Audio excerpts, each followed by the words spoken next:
Hi, hello, and welcome. There's no iced tea or Jamaica or anything but good old H2O today. Today's going to be a continuation of yesterday. I'm trying to remove the label. Today's going to be a continuation of yesterday. So, powers of two and three. For two or three or four more signs, again, like yesterday, the live chat is turned off. Oh yeah, see, look, my thing is moving. It's moving now. I don't know why it stopped moving the other day. It said I was live, but then it just did whatever it just did, and I'm like, so it was I live? Are y'all catching me mid sentence? This is your reminder that timestamps on this channel are approximations. Sometimes for circumstances, sometimes because the upload gets weird or the post live gets weird. Uh, yeah, I'm just gonna see if we're on here really quickly. If we're on here. Wow, that's pretty close.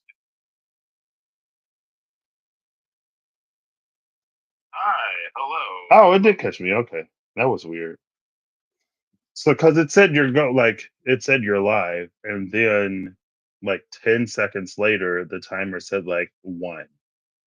So again, or it said like 3 seconds, and I was like, and I've been talking for like at least 10.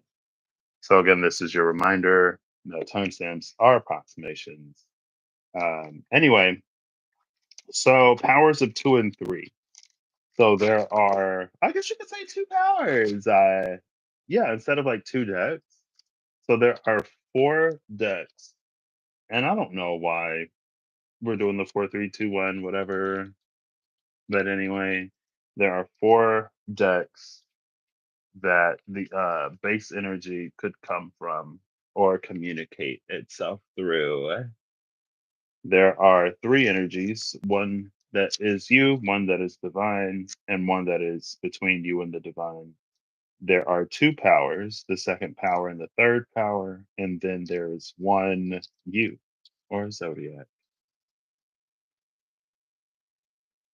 I guess there's also one me, but it's about you. It's not about me. We'll see.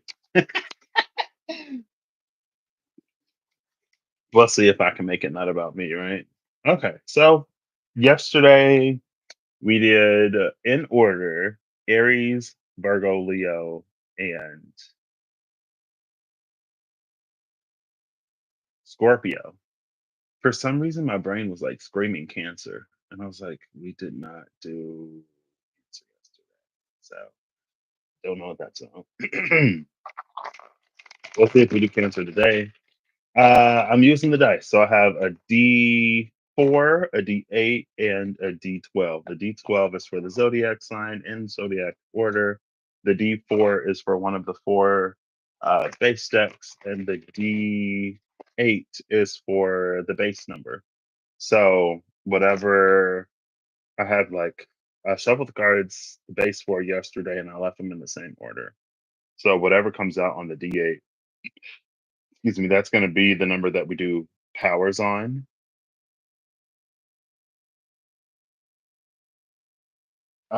And I'm going to pull that card like from the top. So if it's two, it'll be powers of two, 2, 4, 8, and then I'll pull the second card from whatever deck. Now, what's interesting about the power of one, our powers of one are all one. I didn't think about that. I literally haven't considered that until I was just like, that's why I caught a little bit. Um, I was like, if it's one, one squared is one cubed is one, which is fine. It's still doable. but I was so concerned about like if I use if I used the D10 or whatever, or if I would have used a card, how I would have handled powers greater than like 499. But I never considered one. Anyway, let's get into it. Oh, and I'm going to be doing timestamps as I'm doing this, so I don't have to go back and do it later. Cool. I'm gonna try to get like all around. I don't know if y'all can hear it. Hopefully the headphones help not make it so obnoxious. We have literally 111. I wish I could show you. Well, that's powers of one. One, and one. But we already did Aries. Aries, I don't remember. I think Aries had a power of three, and it came from the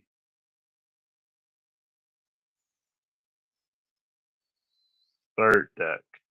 Aries had lead. So Aries was 3 and 3. The third deck and powers of three. Now Aries, it's like it's all ones. Wow. Okay. Patrick couldn't think about the one, so let's make everything come out of one. There we go. 4. Oh my gosh, it's Cancer. Can you believe? Can you believe? I wish I could show you, but I can't. I can't. I can't show you. Aries and Cancer square. Anyway, both cardinal signs. So Cancer, you have the third deck of archetypes, and your uh base number is 8. So 8 is the only one on the D8 that I have to consider because 8 squared is 64, but cubed is 512.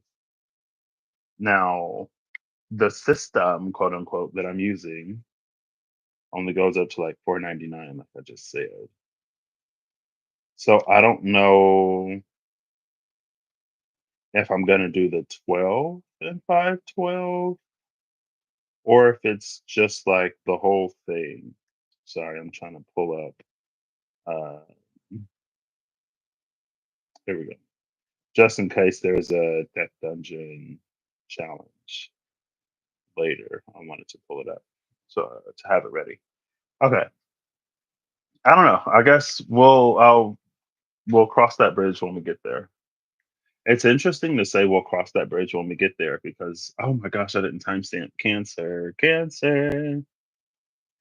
I'm gonna set it for 7 minutes because I feel like I've been talking for at least about a minute, and it's 7:47 right now. You could be on a flight on a Boeing 747. Anyway, sorry. Sometimes I am like, why am I the one? Somebody may be flying soon on a Boeing 747. Maybe you work at Boeing. I don't know. Maybe 1, 2, 3, 4, 5, 6, 7, 8. Reddening Eosis or Eosis number 15. Interesting.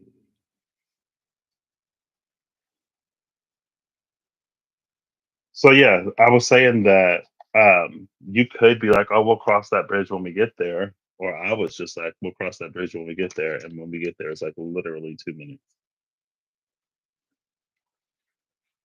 But maybe even still, maybe it's not necessarily you. Maybe it is. I don't think I'm gonna.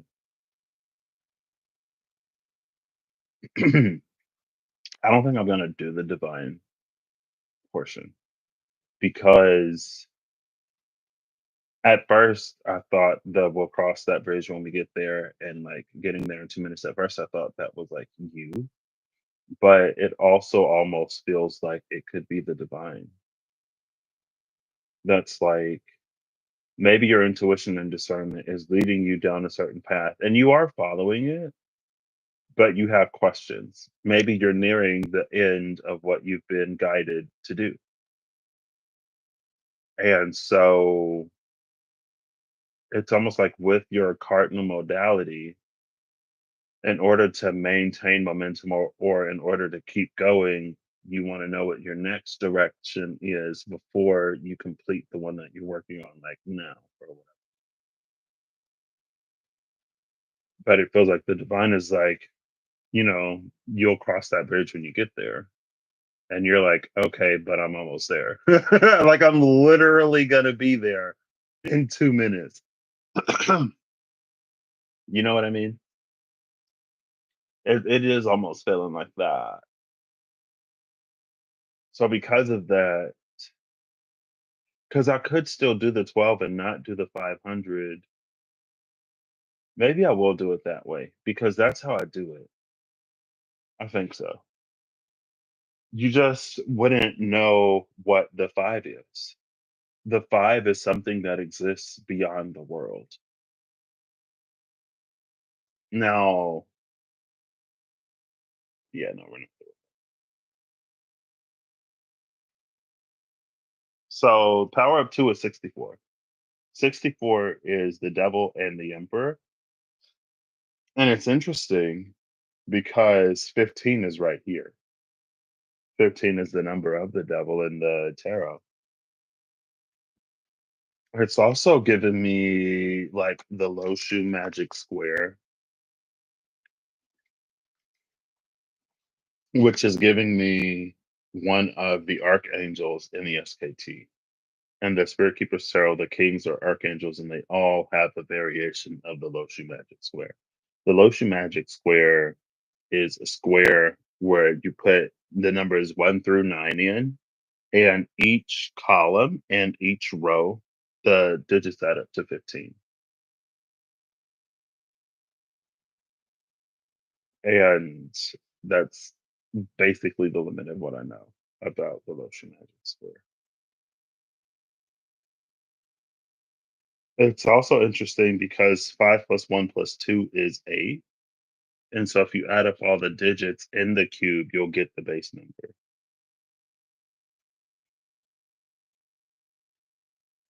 Cool. Seven of Pentacles and the Emperor at the cut.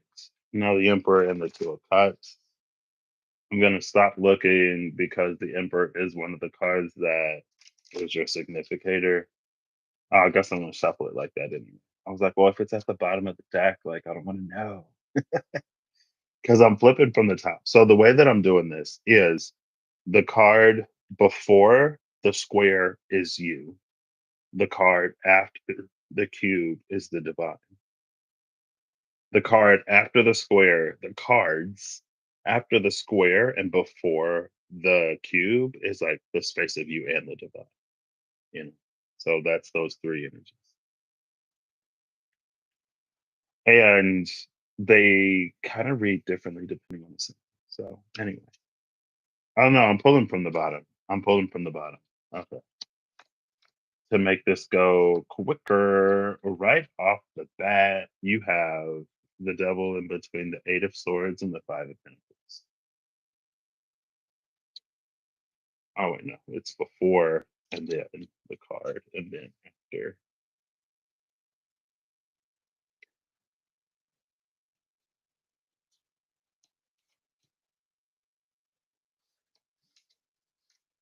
I'm looking for the Emperor.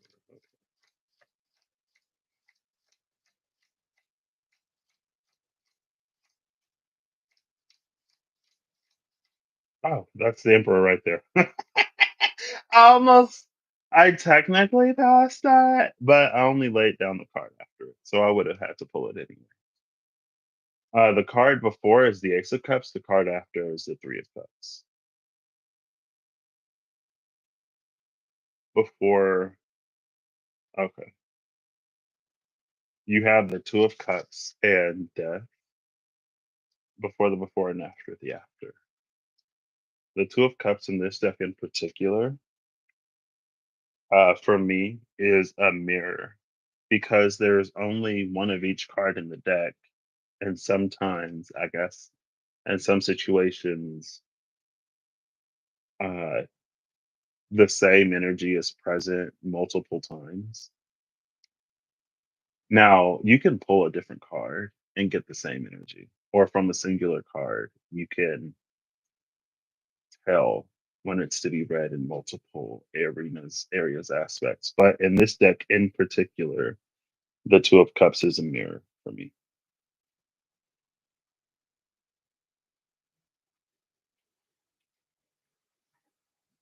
Okay. So your energy is the Eight of Swords and the Ace of Cups. The Ace of Cups in this deck in particular to me is the wellspring. And what you're meeting the divine with is the Five of Pentacles and the Three of Cups.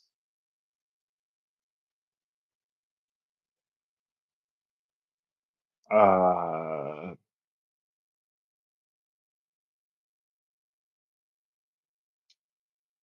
Something about this, something about you, something about your energy reminds me of Leo, because Leo also got the Eight of Swords, but it was on the side of the divine interaction.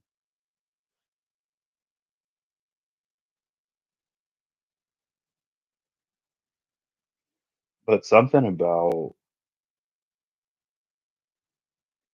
yours is similar to me because it feels like you're reaching out to the divine. This is almost like, when someone doesn't think that something is going to happen, but they're doing something. So for example, like if you have a performance that you're putting on, and like I don't know if there like tickets are sold at the performance or what, but there's a performance that you're putting on, and you're like, well, no one's gonna come and support me.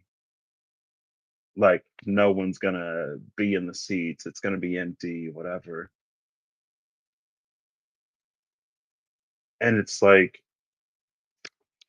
probably coming from like a hurt place. Probably coming, maybe they were performances you did in the past where people didn't show up, or maybe people showed up, but it wasn't the people that you wanted to show up. So that could also be like, again, in the performative space, let's say that you are accomplished at something and people come out to support you, but it's not like the person that you want to be there. For some reason, in some way, there's someone who isn't there that you want to be there.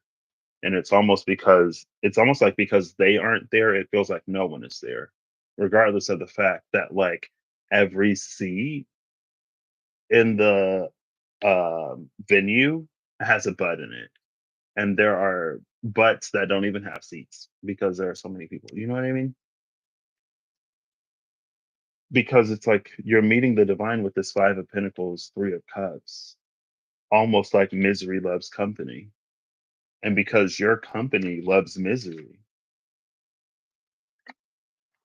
it's either because your company loves misery, you find misery, or because your company loves misery, you can't find anything else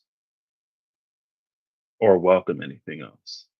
And because something about this aspect of the divine or the divine isn't of misery, it's almost like it can't meet you. Again, it's like if someone was like, okay, well, I'm going to go pray about this, I'm going to manifest that, I'm going to go to the divine about whatever, but they're not like, God doesn't hear my prayers and I never get what I want. And so it's like there's an energy that kind of goes before the divine, or it seeks, but it's already defeating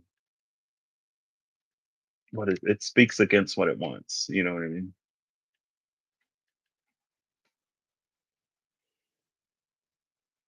And maybe that's death in the Two of Cups. Maybe that's the mirror of death. If you put death up to the mirror of, or if you offer up death to the divine, then the divine returns your death for death.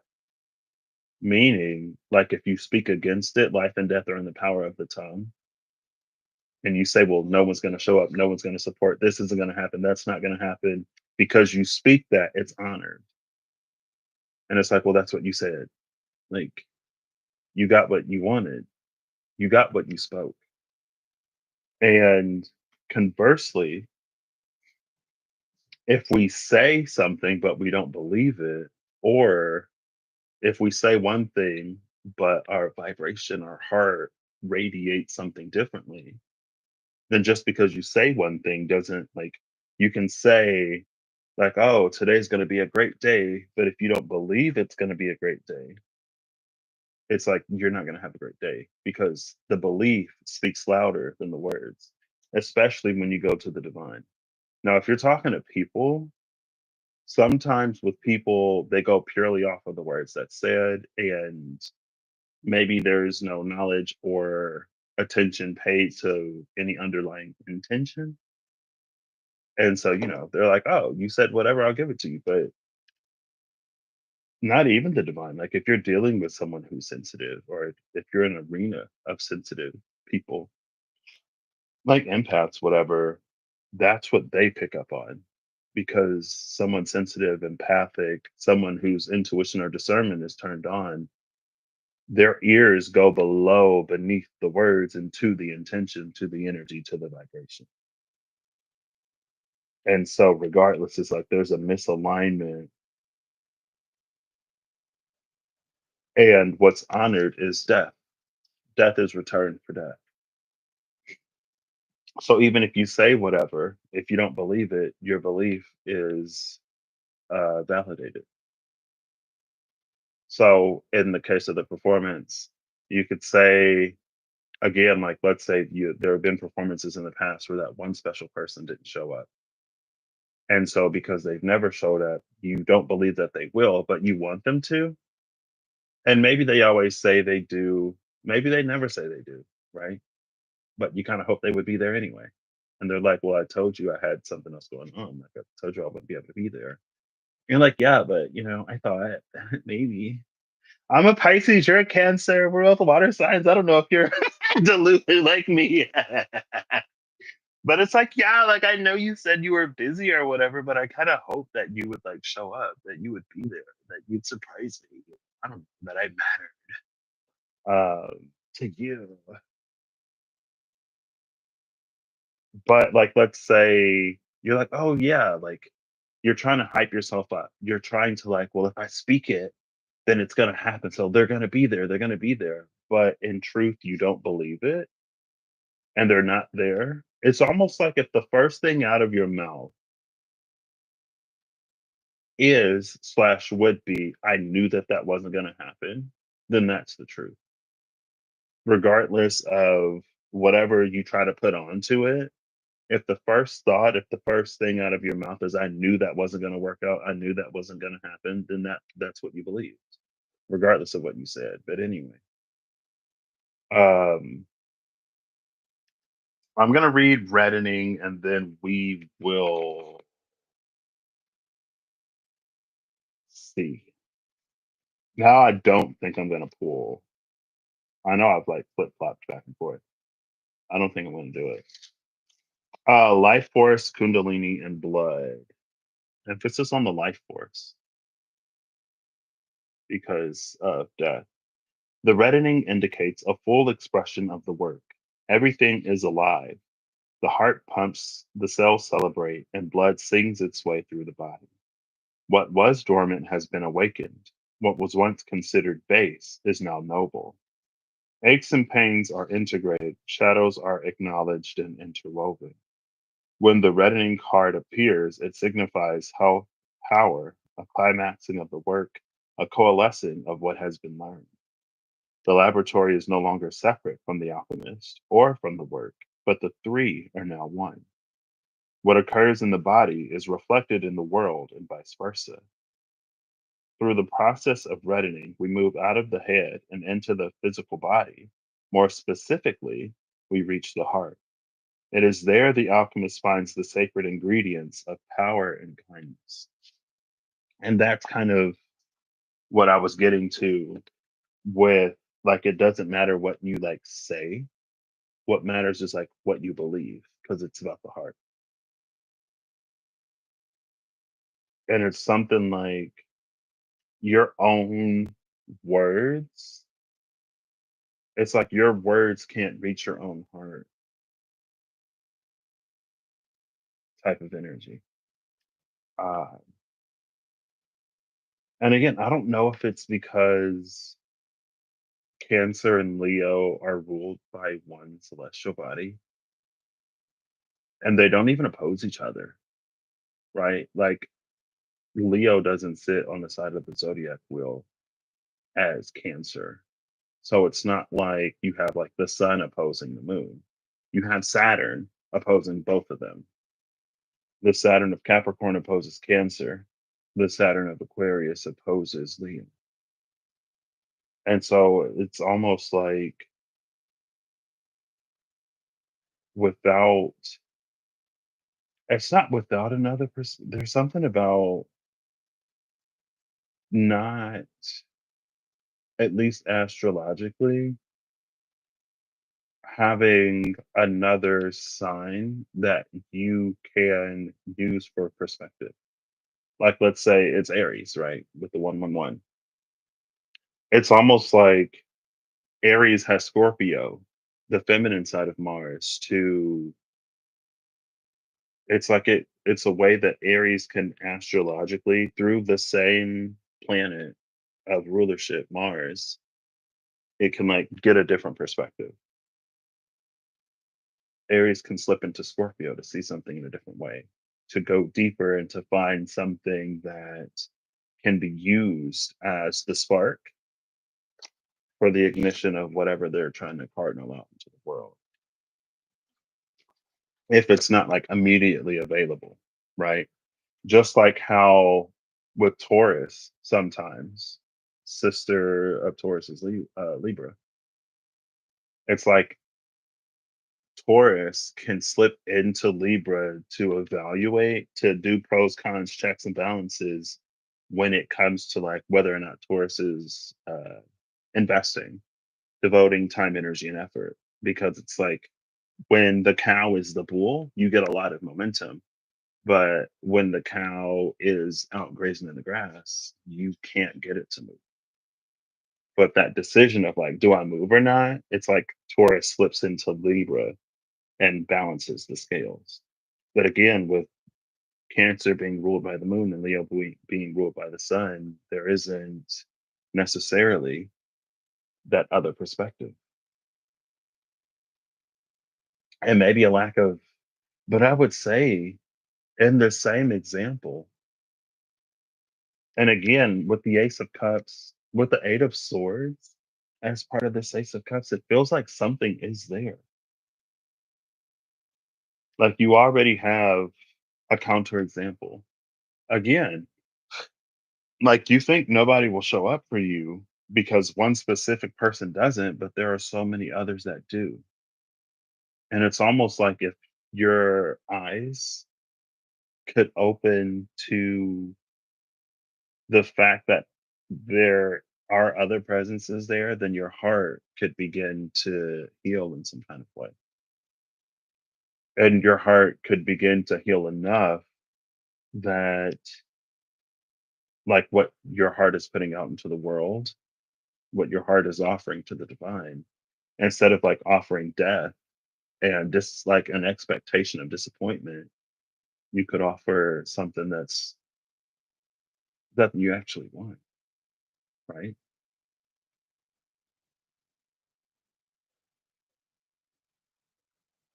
And it feels like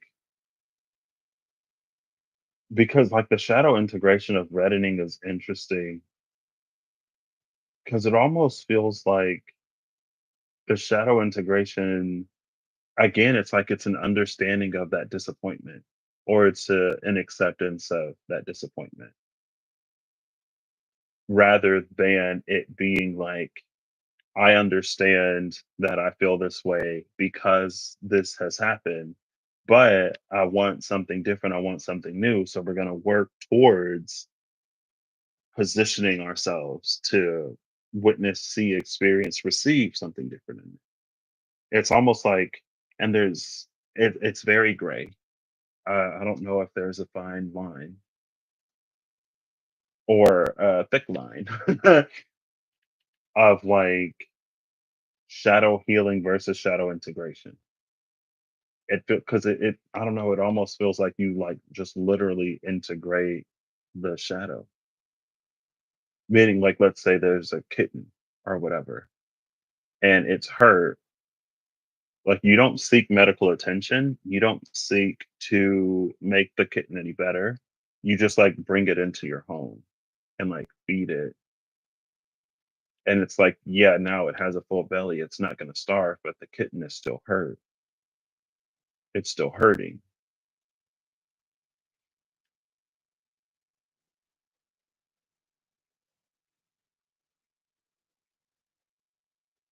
I don't know. Again, it feels like if you could open up your eyes a little bit, Cancer, then your heart would really begin to mend. And once that happens,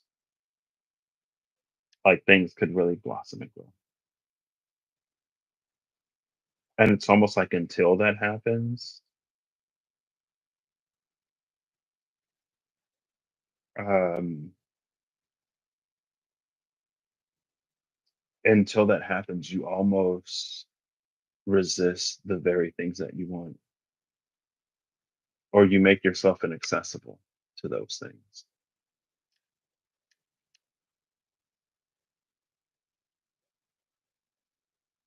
So a little rough, Cancer, but it feels like again, like if you can make it through this because there is something, and maybe it speaks to your manifestive ability in the like most warped and twisted way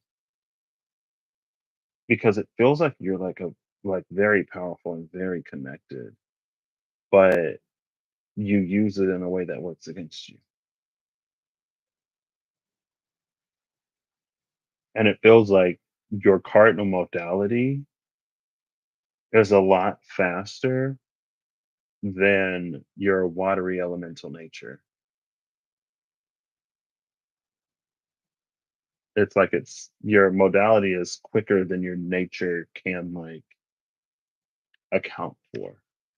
Because again, it feels like you could say the words, you can do all of the things externally, you can make all of the right moves, but internally, it's like things haven't changed to meet it. And so there's like it's almost like incorporeal, like a ghost. Like you're stretching out ghost hands. And every time you like try to whatever, it's like your ghost hand slips right through whatever. Because your real hand, it's like, I guess if you think of an energetic projection, like you're good at projecting, but with that misalignment, again, like there's not enough substance for the projection. So it just slips through it like light. It's not like a Green Lantern hard light projection that you can actually interact with. It's not like a holographic, um, it's not like a hologram interface that you can actually like interact with it. It's just like it's empty. It's like your real hand is back here, but you project it all the way out here. But there's like air. It's not until it hits. But again, like when it is hitting, it's hitting a hurt place. So that's what I got, Cancer.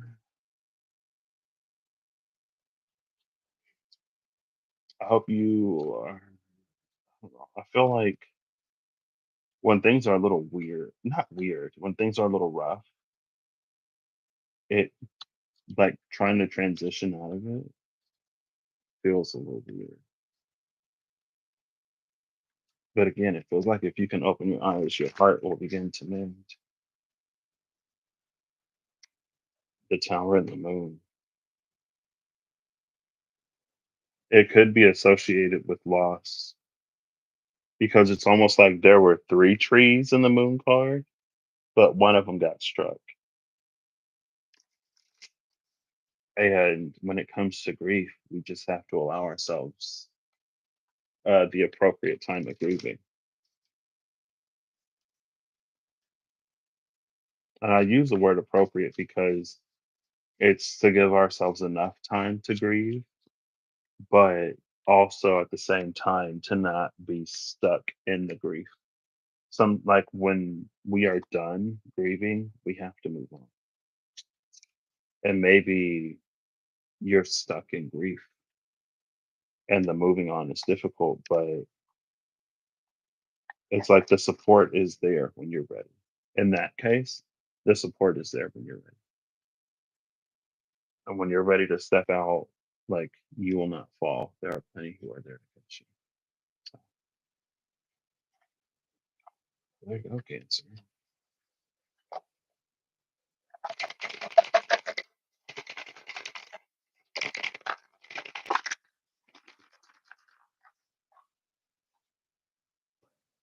Next, we have Taurus. Same deck, but with the base of 7.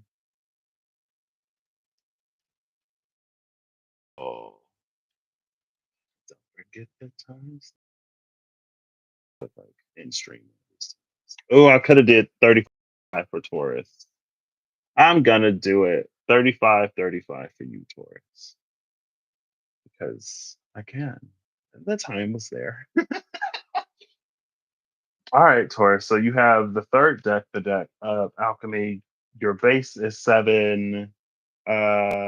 Scorpio also, I believe. Scorpio also had a base of 7. That is your opposite sign.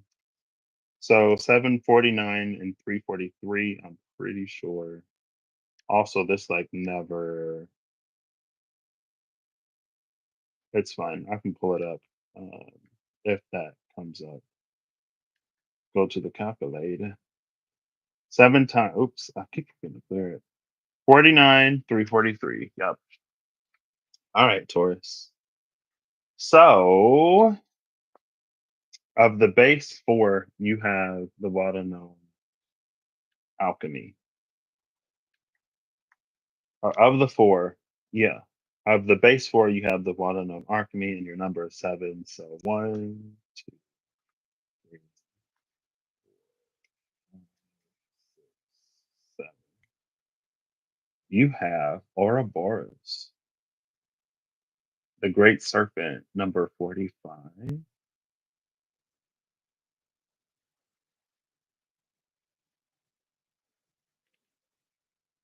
This is what comes to my mind immediately. I feel like I've heard twice. So more than I've ever heard it, but not necessarily like everywhere. Um, about Shiva, Lord Shiva, and transmutation. How he swallowed poison, internally transmuted it into some kind of nectar or medicine or whatever, and then like I guess regurgitated the medicine. That's why on the healer archetype you see the 3 snakes, and they're associated with Lord Shiva, who's also associated with destruction. So it's interesting. But that's also what bodies do as things transit through the body. At different points, they experience different environments. And there's also, like when I say environments, it's like the environment itself. So the acidity of the stomach, like stomach acid. And but then there's also like things that are in the environment. So, like, let's say that as it's going down the esophagus, there are certain cells that do whatever. Maybe there's like the pre-digestive process. But it's something about it's like the body just naturally eats away or decays at certain things, and like that's the destruction. But it's more like digestion. Um, so that's the 7th card. The power of 2 is 49, so that's going to be death. And the hermit, I believe, or is it strength in this deck? No, it's the hermit. 9 is always the hermit. It's going to be death in the hermit. And then the 343 is going to be the full death and the Empress.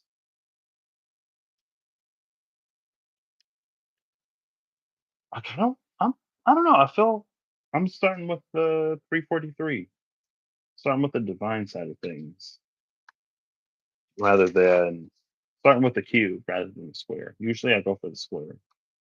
I'm feeling the cube today. I was literally just talking about you, Taurus. Oh my god. And how because so I just did Cancer. I don't know if you're skipping around or whatever.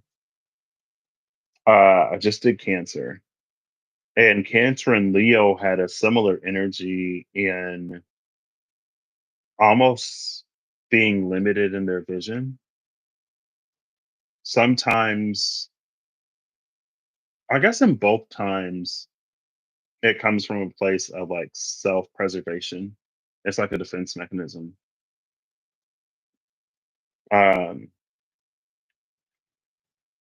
but anyway, it was like because Cancer is ruled by the moon, Leo is ruled by the sun, and those planets only rule one sign. Those astrological planets. The sun isn't a planet, the moon isn't a planet. You know what I mean? Because they only rule one sign, there's no other sign that they can almost consult or seek out for perspective.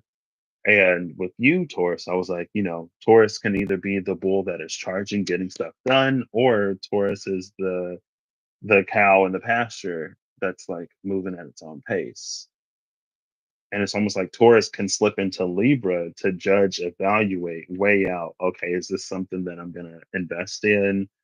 Or is this something that I'm just going to let pass? And I don't know why I bring that up.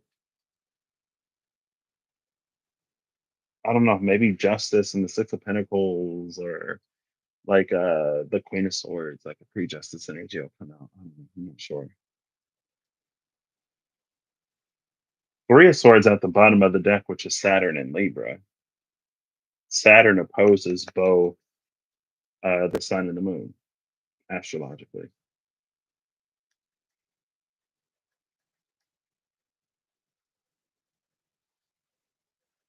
And then the Magus is at the cut. So maybe with Saturn and Libra and the Magician,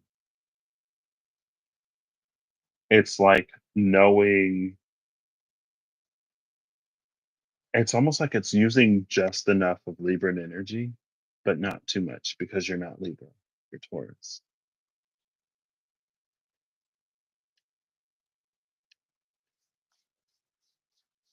And I don't know if Saturn is like your expert ability to adequately use the right amount, or if it's a warning to not do too little or too much.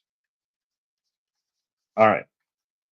So the first fool I see is the fool you're going to get. There are three fools in the SKT: the Initiate, the Seeker, and the Keeper.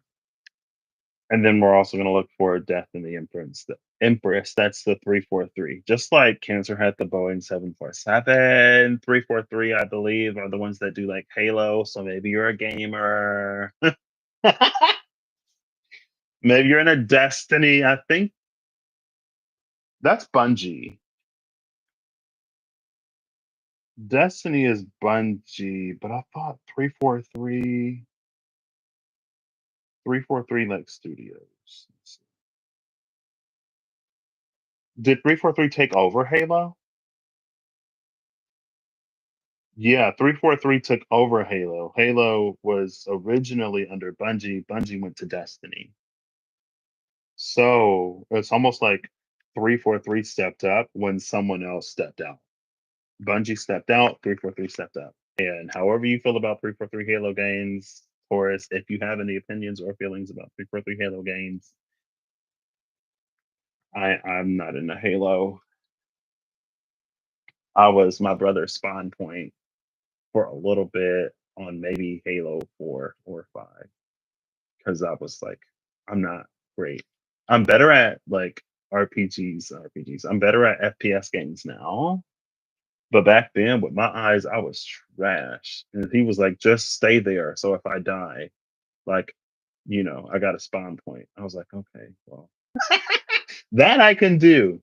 So again, maybe it plays into that Saturn and Libra, like being. So that was like me. Every now and then I'm like, I'm bored. Like, let me go get into the fray, and then I would die, and then he would die, and he was like, literally, the only reason why you're here is to be my spawn point. What are you doing? But it's something about, like, even with the. So in that case, it's something that's more about like knowing your strengths, your weaknesses, and being able to work together. But on the 343 bungee side, it's almost like just because someone steps out and you can fill in doesn't necessarily mean that you have to or that you should. Because again, with Saturn and Libra, it's almost like if that's not your cup of tea, if that's not your role, if that's not your job, then like don't do it. That's Saturn like laying down the law, drawing the line. This is what you do, this is what you don't do. Just because that other side is unbalanced, it doesn't mean that you have to try to compensate. So, two, maybe kind of like Scorpio,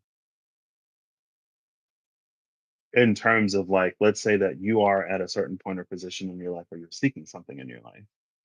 And again, there is a void, there is a need, or there is someone who is in a different point of position. You don't have to diminish yourself or take away from what you want in order to try to fill a gap over here, because Saturn and Libra would draw that line. But again, conversely, on the side of like playing to your strengths, acknowledging your weaknesses, and being a cooperative part, that also rings true. Anyway, looking for again the first fool we see, Death and the Empress.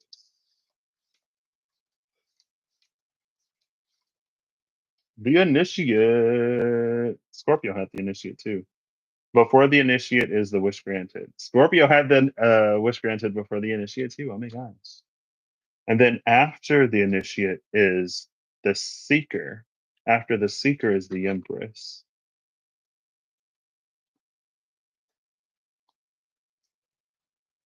And then after the empress is the joined one, two of cups.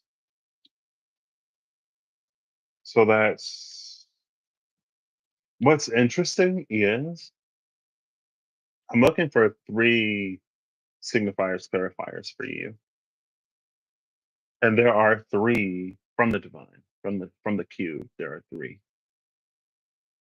and there are three here, but two of these are the same. So technically, there's only two, even though there are three different cards.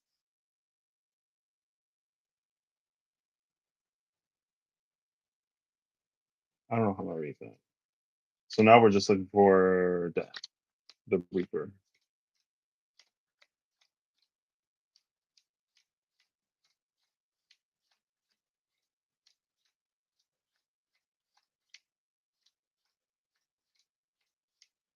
I just passed the Keeper, but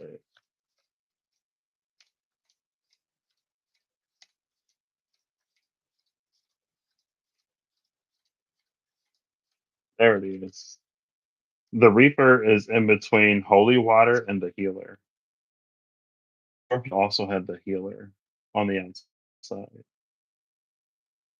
The Healer, this Outlaw, and the Emperor. I believe it was the Healer, the Outlaw, and the Emperor.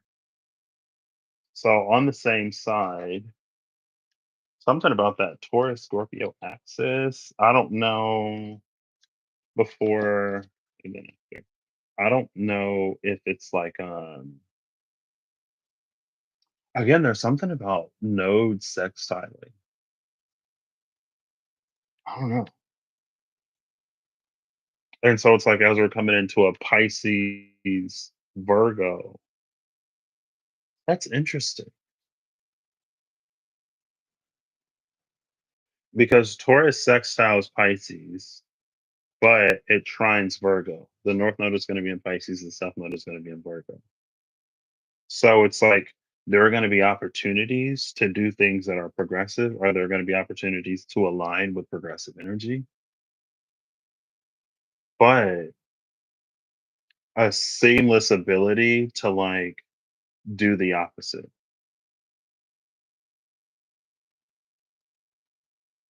Which again, maybe that's like to use a bit of Libra to balance it out.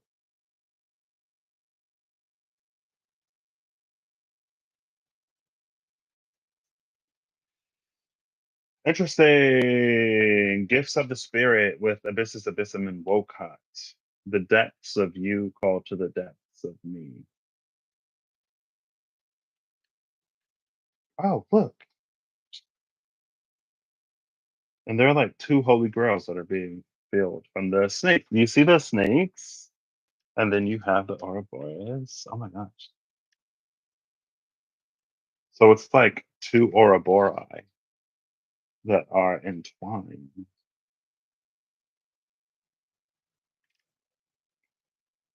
Okay.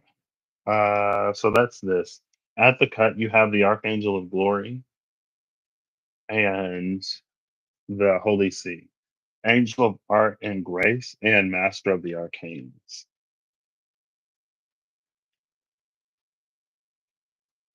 So maybe you are gracefully and artistically expressing your uh, arcane mastery. There you go. I was like, "Really?" And you did get a base 7. 7 is like a spiritual number. Whatever. There's a 10 of cups here between the 9 of cups and the ace of cups. The wish granted and the purifying. Holy water. You got 9 of cups. There's a lot of water here.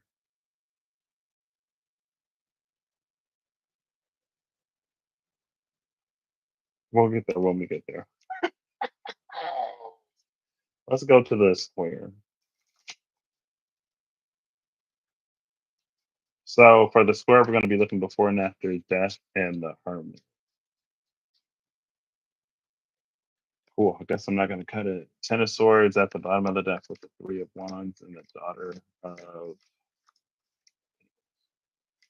Here's the hermit. The hermit is in between the 6 of swords and the 10 of wands. 6 of swords before, 10 of wands after. This is interesting. Again, and then here's the 9 of cups right here. The 9 of cups was before the 6 of swords. Just as a reminder, the wish granted is right. Now we're looking for I don't know. I want to be better about like not constantly being like playing comparison. Like this sign got that, and that sign got whatever. But like if it feels applicable, it's applicable. You know what I mean? And the reason why I bring that up is because uh Scorpio had 999, 9 of Pentacles, and then it broke down to the 9 of Cups and the 9 of Wands, even though it was like the 9 of Wands and the 9 of Cups. There's this like 10 of Cups, 10 of Wands, but the 10 Cups on the divine side are broken down between the 9 and the Ace. And then there's a 9 of Wands literally in my hand. I guess that's all I was talking about. In full, that bony bird. Ooh! Oh my gosh. LO, LO, LO, LO, LO, LO, LO, LO, oh well, oh well, oh well. Justice and the moon. Justice and the moon after. Oh, this is interesting.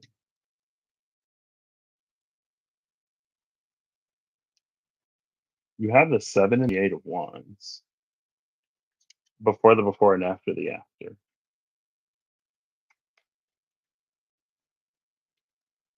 It's so interesting to me because it feels like so this wand and the 7 of Wands, it feels conductive. Like this wand lights up and then something in the heaven sees it and like boom. But it feels like this happens like really, really, really quickly. it doesn't feel like there's a lot of time between this wand lighting up and it being struck by lightning. Now, if you were to look at this in the other way, it's like it's struck and then it's lit, and like the force of this impact causes these other wands to fall away, but it's more so feeling like played from 7 to 8. But like this is this it's like this instant in between the 7 and the 8. Oh, and then you have the Archangel of Glory. I forgot. King of Wands. Under the Archangel of Glory is the politic. Three of Wands. And under the Three of Wands is the Two of Wands. Under the Two of Wands is the Two of Swords, which is Minor High Priestess. But I know I said the Queen of Swords for pre High Priestess, but I was thinking the Two of Swords. And I was like, she's my pre High Priestess, not my pre Justice. But she's blindfolded like Justice is sometimes. So, and Justice, oh, the Chancellor is not here. So we don't know. I can't remember if she wears a blindfold or not, but there's a lot of fire down here. A lot of fire. This is all like fire and water, honestly.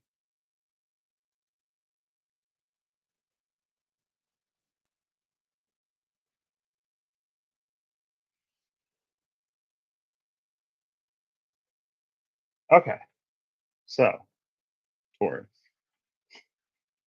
your base card is the Ouroboros with the number of 7. Your energy before you sit in the Six of Swords and Justice. So you sit at the Six of Swords and Justice.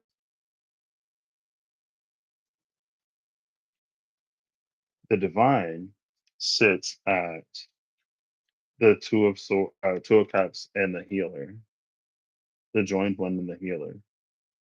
Both of these are very like,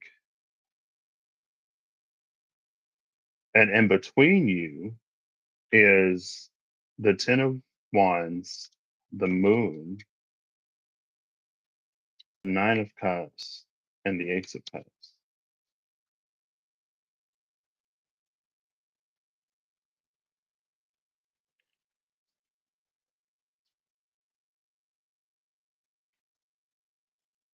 One second, Taurus. Let's go check.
All right, I'm back, Taurus. Did you see Chino? He actually like jumped up today. He wasn't some fictitious imaginary dog off screen, but he licked my hand, and I had to wash him before I got back in it. So that's why I hit the AFK screen. So anyway, but he actually reminded me. I had a dream last night that was a moon energy, but I didn't recognize it as a moon energy. I had it this night that I was out like in the kitchen or whatever, and there was a wolf that was in the house. Not a big wolf, a little wolf. I also watched. I was on the treadmill yesterday when I went to the gym, and Thor Ragnarok was on the screen. I got like, I was about to get bit by a wolf. It came from my hand, and I was like, we go, we gonna have to find you something to eat.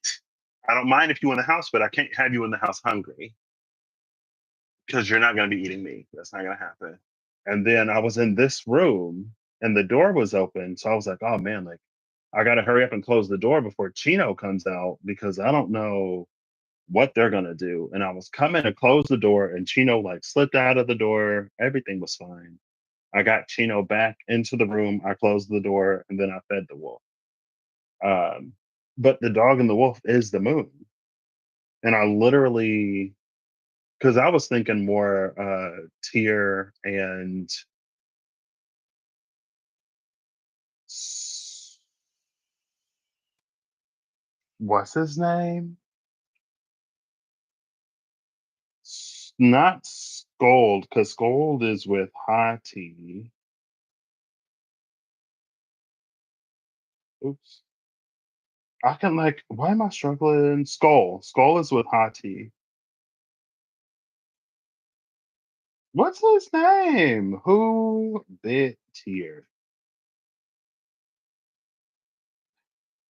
Fenrir. Oh my gosh, how could I forget Fenrir?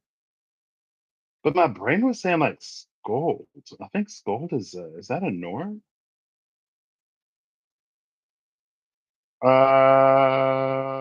Yeah, Scold is a Norn. That's interesting. Anyway, I didn't catch that it was like moon symbolism, like the dog and the wolf. And then for you, Taurus, the reason why I'm like bringing it up is because you have the moon right here. Yeah, I don't know. Some random little wolf was just like in the house, and it made a move to bite me, and I was like, oh yeah, no, that ain't happening. But I don't know. Today, Chino, I guess, decided to be social because the other night, maybe it was too late. And Chino was like, Chino was like, it's almost bedtime. Anyway, back to you. Pardon the interruption. Who got interrupted yesterday? I think it was Leo. I had to go to the bathroom.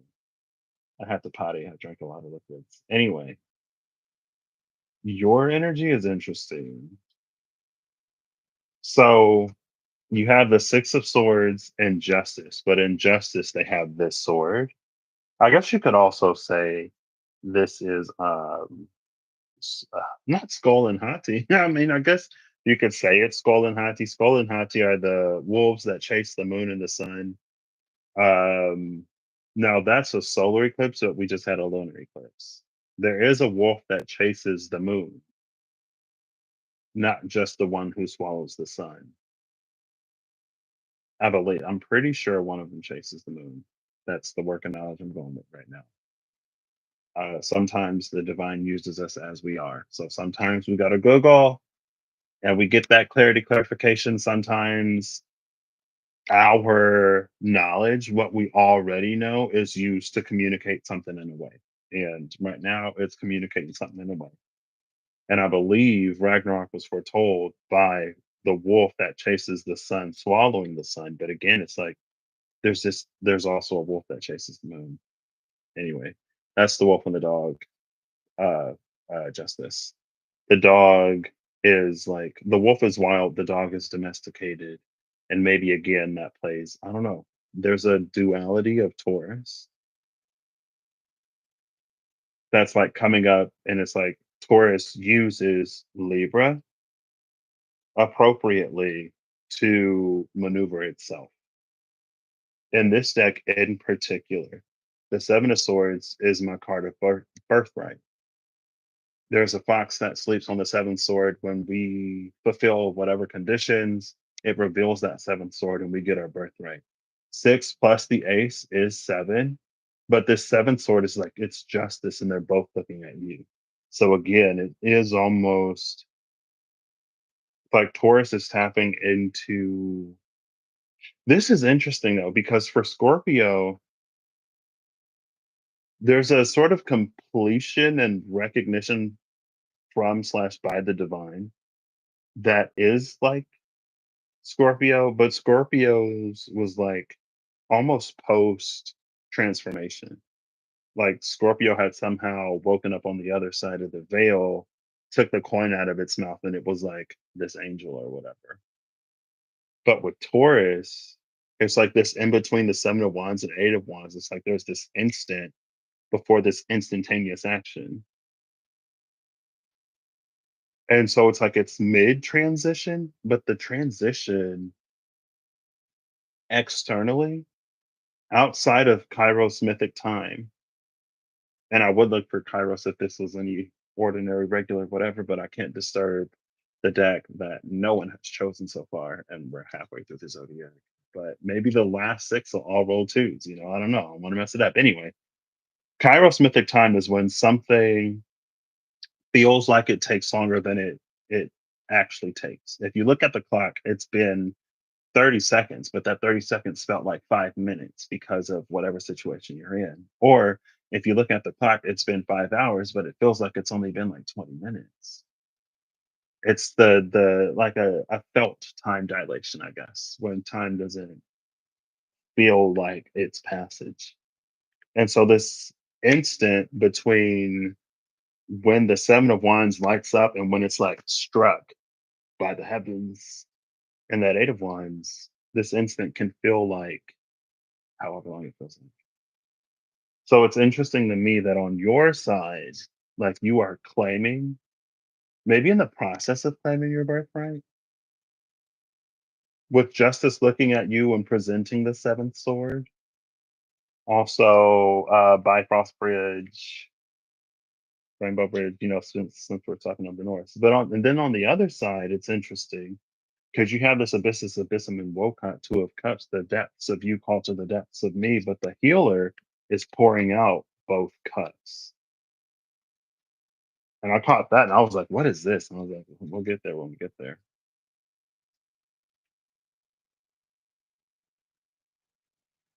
And so maybe Taurus is like a dispenser of certain things. You are the Hierophant, and it is the Hierophant's role to lead others to the divine by being whatever the divine requires them to be. Also, 3-2 on the divine side, Three of Wands to the Two of Wands, but it was 7 and 8 on the other side. So it's like while one is counting up, the other is counting. Okay, let's do it this way. While one is counting up, the other is counting down. Type energy. Now, in the midst of all this has given me the mages from the in the mages of the tarot apocalypsis. It speaks of how heavenly fire is water on earth. What is fire in the heavens manifests, appears as water on earth. And you got fire that you're bringing and an equal amount of water that the divine is bringing. Altogether, 10 wands and 10 cups. And again, the divine is like, this is a wish granted holy water, 10 cups. So this isn't like Seven of Cups, Three of Cups, or a Two of Cups, Eight of Cups, or a Four of Cups, Six of Cups. This is an Ace and a Nine of Cups. Probably. I mean, the Two of Cups is also here, but the Two of Cups would be partnered with the Eight of Cups. So I think that would sour the Eight of Cups a little bit. So maybe, arguably, the best combination of cups to reach 10. And then there's this light in this 10 of wands. Now, because of the 7 and the 8 of wands, the 8 of wands is, oh, and the chariot is here. So again, 7 and 7. And then under the chariot is the world.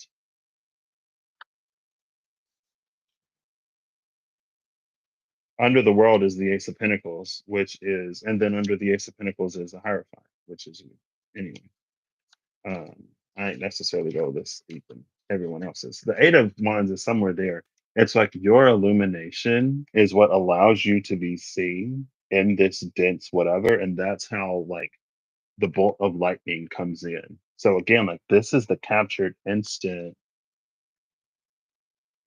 but it was like with the Seven of Wands and the Eight of Wands, that was more so from like your side of things. Right. It's like you maybe like maybe it's like you come upon some kind of discovery. Your intuition discernment leads you somewhere to a certain truth. Now, this, like your intuition and discernment could be so on point with something that you will never doubt your intuition and discernment ever again. And maybe that's the Eight of Wands, like enlightenment. Um, but it's like all of a sudden, like you light up or you feel like you light up, and then boom, like you're struck. But on the other side, it's like space of darkness as you light up, your torch, your candle can be found, and then the divine comes like charging in. That is major arcana. The divine comes charging in with that bolt of light. It's like boom, found you. Yeah. Now, obviously, and another way, this could be karma catching up to somebody. You know, maybe you thought you were doing whatever you're doing because the Seven of Swords can be a little sneakery. Maybe you was in a sneaky Seven of Swords energy instead of this like birthright Seven of Swords energy.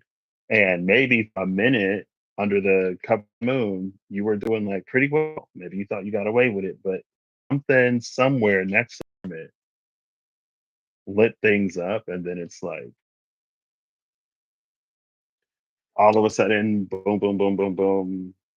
And you're like, whoa, like I went from being like unknown to like, or like people went from not knowing whatever to like knowing everything.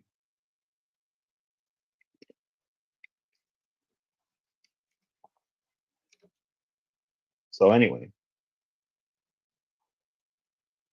on the other side of this, it is also interesting. Again, there's something very fast.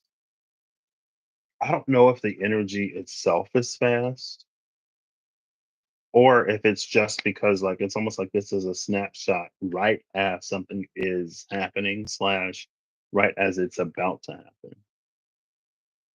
And because it's like about to happen, it makes it feel fast because it's on the cusp of like being actualized, manifested, realized, regardless if it took like 25 years. You know what I mean? Because I'm not necessarily seeing the full 25 years. This is more so like the moment, the instant, like right as things are changing, right before things have changed. Again, with Scorpio on the opposite side, it felt like it was on the other side of the transition, like it had been completed. But your snapshot is like as something is happening. And again, maybe that's why we see both the initiate and the seeker at the same time. This is the instance where that first mystic rose blooms. The other two haven't bloomed yet, but that first one has bloomed. And then the Empress is there. Orania's Gate, Gloria Mundi.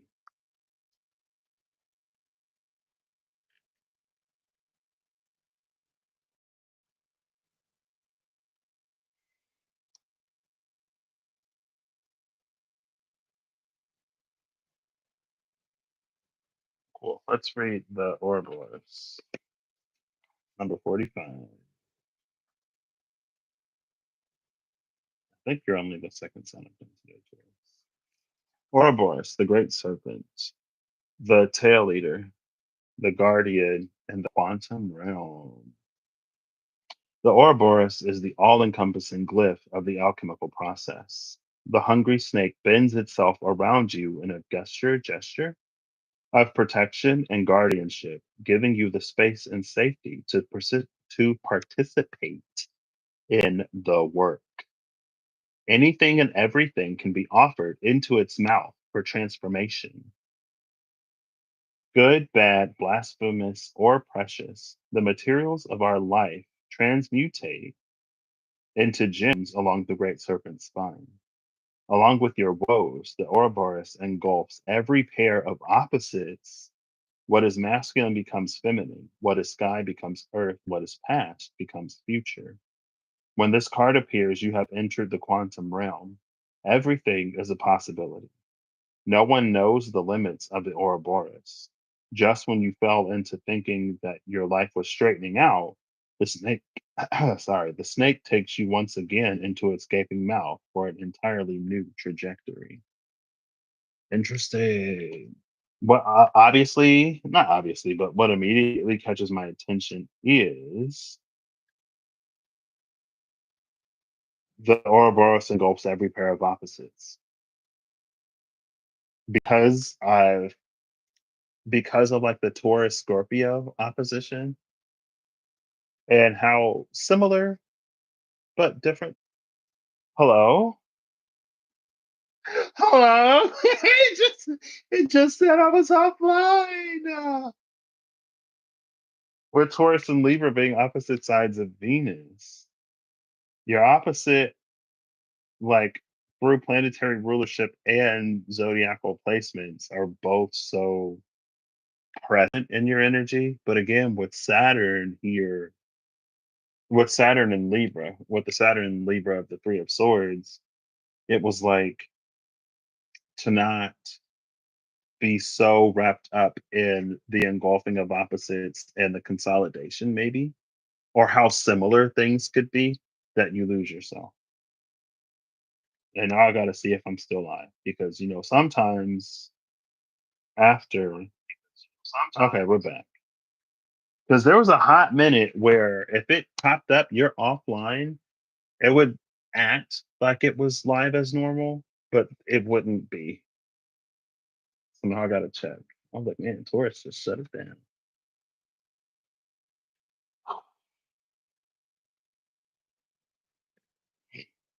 Excuse me.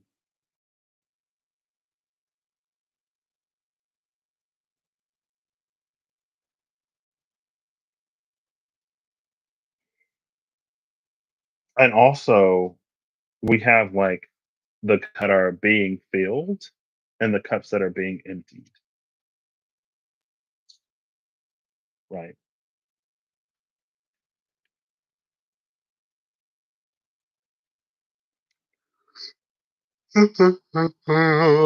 Excuse me. Also, again, holy water, the purifying with the transmutation that's happening inside of the belly of the orb.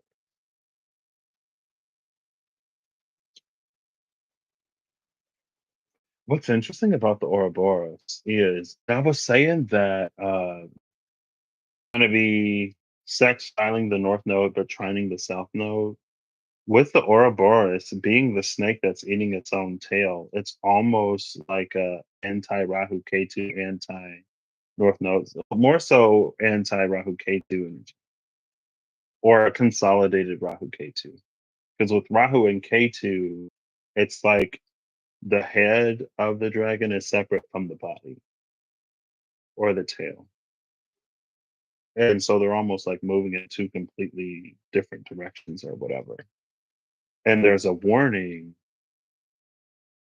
not allow them to be so separate that we become like disembodied, whatever. Right. But with the Ouroboros, because the it's like the Ouroboros is where the head and the tail meet. I've never necessarily seen it that way. I don't think. It feels novel. Maybe it isn't. But with the Ouroboros, it's like the North Node and the South Node are meeting.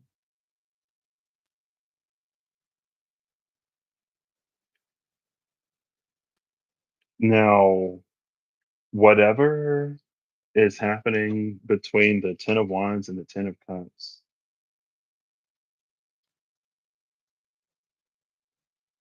here, it's clarified by the moon. So, or the moon is also there. So I'm not going to speak on that any more than I already have in terms of like heavenly fire meets earthly waters because the moon is there. Also, the dog and the wolf. Um, the Ten of Wands is also a card of spiritual journeys. One that's probably not the easiest, but just because it's not easy, I think sometimes this is very Patrick, and it's probably largely indicative of where Patrick has been for most of his life, especially most of his journey. Like my old guiding principle, that was like what the hangman, ten of swords, the moon, and the tower. But when we seek ease and flow and love and light, I wonder if I almost wonder if it makes us more susceptible to like devil energies because sometimes our intuition and discernment will lead us on a path that has challenge on it so that we can grow, so that we can truly heal. And sometimes the path that the divine lays out isn't necessarily the easiest, but if we follow a guiding principle or a thought of seeking ease and flow, the easiest thing isn't always necessarily the most helpful. Sometimes it is the easiest thing that keeps us where we are.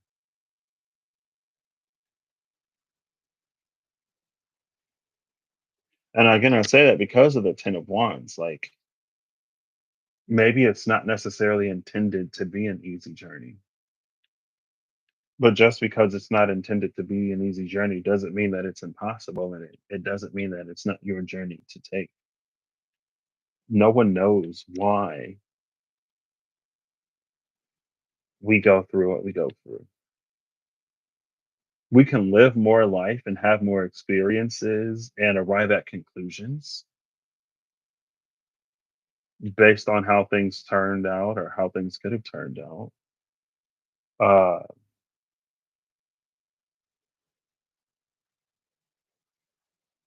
and maybe there are things, I think there's this other on the divine side of this with gifts of the spirit and the joined one, the star and the two of cups. Maybe that also plays that Saturn and Libra. Like there are things that you're going to share, and there are things that you might like withhold. But there's also this energy of like the things that you've gained along your journey, maybe like you share that with people. Maybe there are some that could benefit from your healing journey who can take inspiration and maybe apply that to their own healing. And I phrase it that way because it doesn't necessarily have to be a one for one. Like you have to do what I have done because we have different woes and we have different maladies. I was just talking with my number one fan the other day, and it's something that I have such an appreciation for. And I don't want to say a deep understanding of, but it's something that I have such a vast appreciation for that I wouldn't be too quick to discredit someone else's like healing journey, contrary to what I may come off as. Because like while I can like for instance, while I can see or recognize like if you're wanting one thing, but if you're navigating in a different way, the path you're taking If it arrives at your destination, it's gonna be very windy and it's gonna go through parts that I feel like are kind of unnecessary. But the windy paths that I've taken in my own life that were completely unnecessary for probably most people were necessary for me because I'm me. And I have the baggage that I have, and I have the trajectory and the desire and the destination that I have, right? And it's like it seems like there's always something who can benefit. There's always someone who can benefit from the things that we've gone through.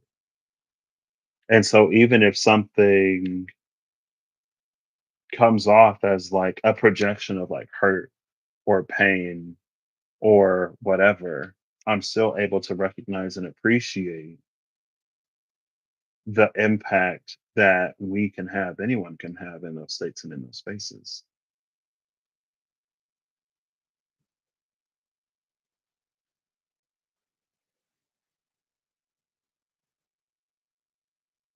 And maybe that's something that brings levity to our own journey.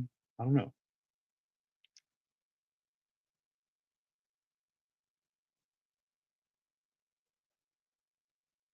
But yeah, I guess Taurus is like something has been transmuting within you as you've been transmuting inside of whatever else. And it's gorgeous. And again, it's like the Seven of Swords isn't here. And maybe there's also this energy of like sometimes it's beneficial to break things down. Because if this would have arrived as a Seven of Swords, I would have still seen it the way that I see it because of what these cards mean to me and what these cards have come to mean to me as I've used them to read in different situations and whatever. Like things don't start out as my whatever card. It's because of a situation or because of a certain reading that they become my whatever card. Like the Seven of Swords being my card of birthright. And specifically within the Water Known Tarot, but the Seven of Swords in the Tarot Apocalypsis has an energy of like when the divine takes something when we lose something, but it will be returned in greater value, right? Because it was like we lost swords of copper or bronze or steel, but the divine is like at the forge making these golden adamantine mithril or rochicalcum, however you pronounce it, plates. Like we're gonna be getting back so much more than what we lost or what was taken. Like so again, like the same card in different decks can mean different things because the imagery is different, the context, the situations are different. So I guess I just like maybe so that if you need to see it in this way, that's why it came out this way. As the ace and the six. But this ace is again, it's of justice. So this isn't just an ace of swords. Like this sword is on justice. And we see both sides of a situation, both perspectives are present. Again, with the Ouroboros, the oppositions are engulfed.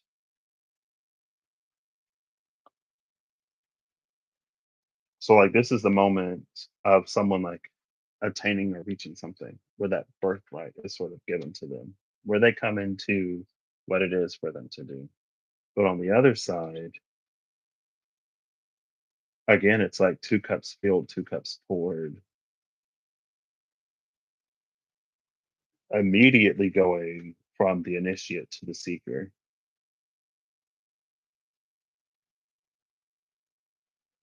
And between the Fool and the Empress, so those are the threes. The 300 of the Fool and the 3 of the Empress are together. 2 of Cups, 9 of Cups. This is a Justice of Cups. It's a Justice of Cups in this deck, but it's a Strength of Cups in the Wild Unknown because here Justice is 8.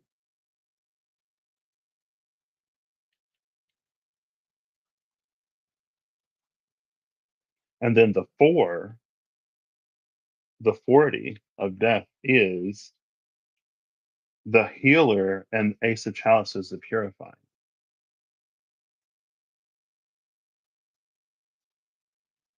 So yeah, anything beyond that, Taurus is between you and the divine. Again, bottom of the deck was the Archangel of Glory. And again, there's so much fire here and so much water. What's interesting, I guess, is that there is no earth for Taurus. There's air and justice, which is Libra, which is more air. There's a sword on it. There's fire. There's the moon. I guess the moon is like trees. Trees are of earth. There's all this water, but there's no earth.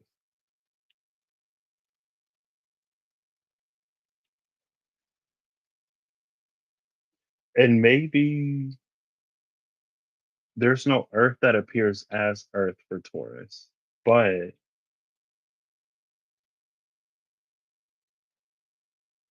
again, almost like Scorpios, when it went from the Nine of Pentacles to the Nine of Cups and the Nine of Wands, like it's like earth was broken down to its components of like air and fire, or water and fire, sorry. Because this is like this instant before something happens, it's almost like within the belly of the beast, the earth of Taurus could be digested. And so we're seeing like the fire of Taurus and the water of Taurus and this air that is also incorporated. So again, it's like we're seeing the components that make up Taurus rather than Taurus appearing as Earth. Um, and yeah, this is almost like with the Tria Prima, the three prime materials for Taurus, Earth would be that fourth material that's whatever. But fire, water, and air would be the components that make it up. I don't know.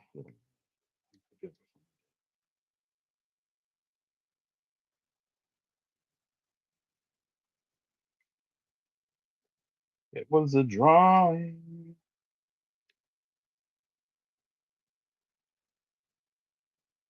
I'm like, what is this? Was it before that? Was it before all this? I'm trying to see if I can't find. I made it. I put it. I don't see the note. Actually, I think I might have done it on my. No, I don't think I did it on my iPad. Maybe I did. I put it on the community board. Though. I do know that. Gotta scroll to find it. That one time when I looked at different Tria Primas, and it was like when Earth is the element of transcendence, there was like fire, water, and air. Okay. If I don't see it in the next five, four, oh, here it is. Oh my gosh. And it's Earth. Earth is the one that I singled out too. So it was from when I did this, like live or whatever, right? And then here, so this is the step where Earth is the element of transcendence. Earth is a function of fire, air, and water. Now, the default was this air, soul, water, body, fire, mind.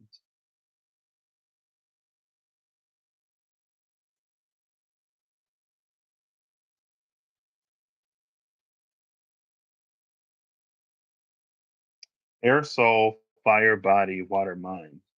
The universe is mental. I said the universe is mental because all of the water. Hold up, wait.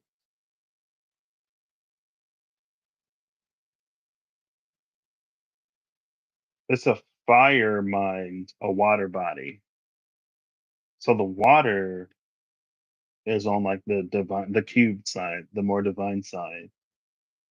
The fire and the air, the mind and the soul are more on the side of the self.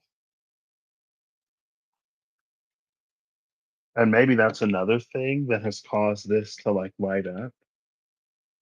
And like with Taurus being Taurus, so like about the body and comfort and like rooted and grounded in the body, the physical body, with its sturdiness and appreciation and like appearance or whatever, the Venusian things. Taurus is like all about the soul and the mind. The body is like up in this divine sort of like whatever.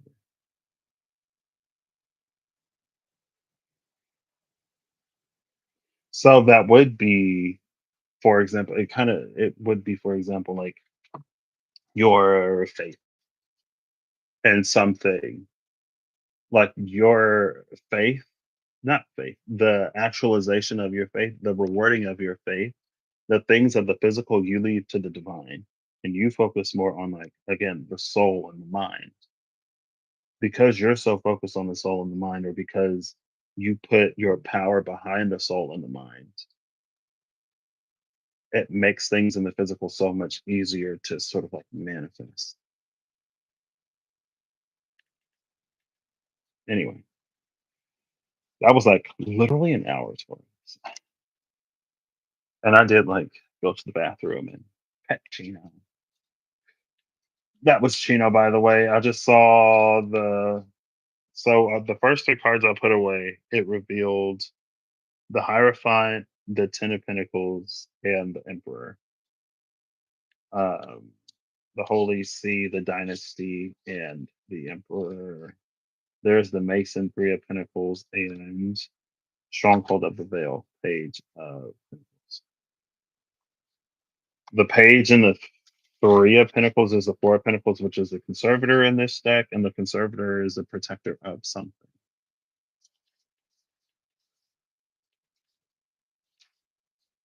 Archangel of Glory just made another appearance.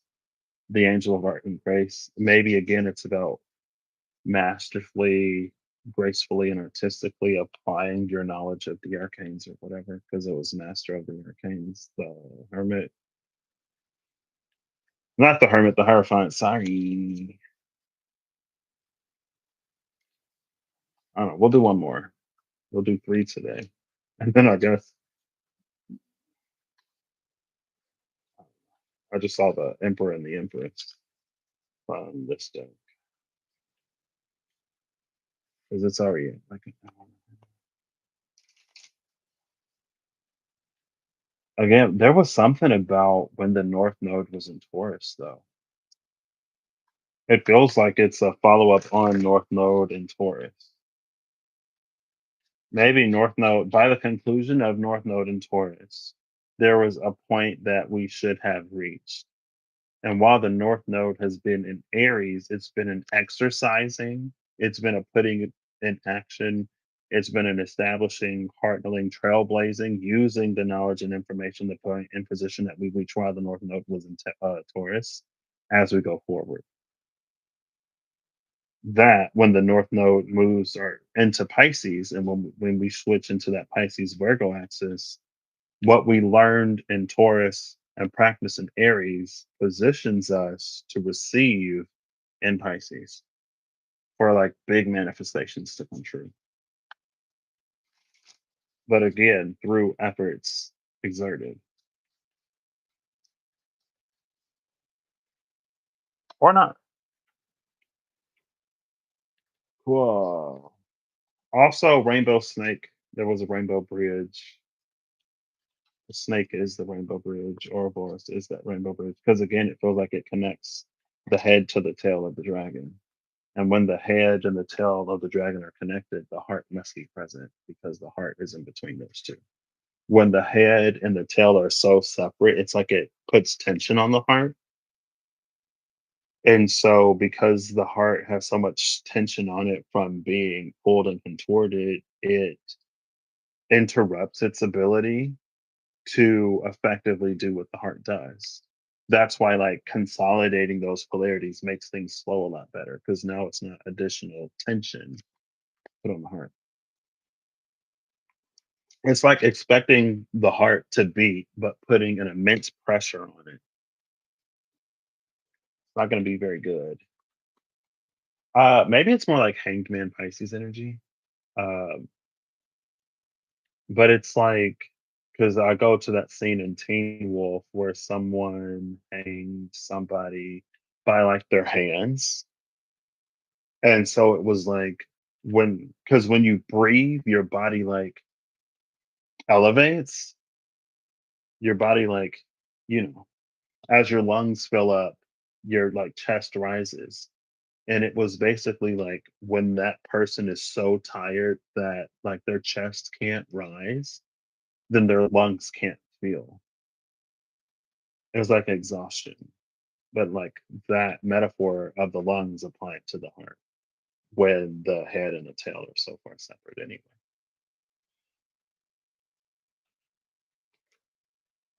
Embrace the paradox. But again,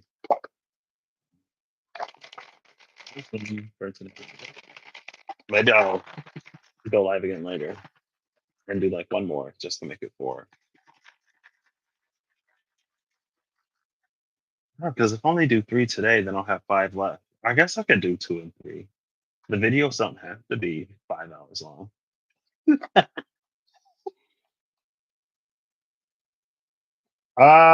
Sagittarius. That one was unexpected. I think Taurus, Scorpio so far has been the only axis completed. Because we did Aries, we haven't done Libra, did Virgo, haven't done Pisces, did Leo, haven't done Aquarius, Cancer, haven't done Capricorn, but Taurus and Scorpio. And again, anyway, let me timestamp. It's about you now, Sagittarius. I've already tried to science today, so where the science is Sagittarius soon follows. I don't at least for me. Anyway, hi Sagittarius. So 4321 Sagittarius. There are four decks to choose from for a base number. There are three energies: your energy, the energy of the divine, and the energy in between you. There are two powers: the power of two and three, the square and the cube. And there is one you, one zodiac, one Sagittarius, and also one me, I guess. 'Cause maybe that's a limitation. I am one person trying to divine whatever.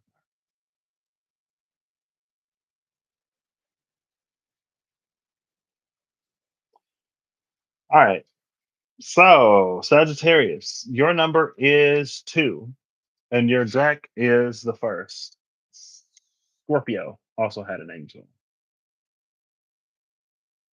and now you wanted it. The second angel from the top of the deck, in fact. All right, Sagittarius. One, two. You have the Tower, Mercury and Libra, element of fire, and Rahael. Oh my gosh. We'll see. This is your card.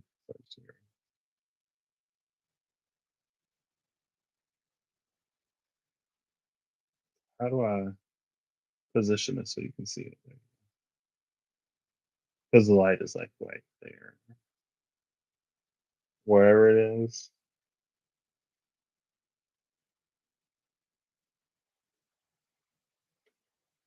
Honestly, right off the jump, right off the bat. Yeah, this is interesting. I don't know. It feels like you are like in the position of this angel at the top of the tower. This tower has an imagery that feels more aligned to judgment.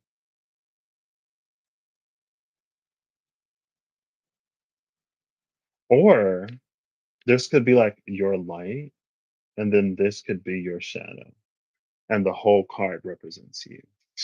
Now, what immediately catches my eye is this zigzag lightning bolt sword because the last time I read through the zodiac, you got thunder, I think, from the mystical shaman oracle cards, and it was something about you speaking thunder. You speak in a language that the divine understands, and so when you speak something, it happens because you speak the language, right? It's like it's almost like there's a third party uh uh middleman that this is how it's unfolding in my brain. Doesn't mean it's reflective of the truth. It's the metaphor that's playing out. It's like when we pray or manifest or do rituals or whatever, it's like a petition that we send to the divine. And sending a petition to the divine is different than speaking with the divine. And so something about Sagittarian energy was able to like speak with the divine rather than like petitioning the divine.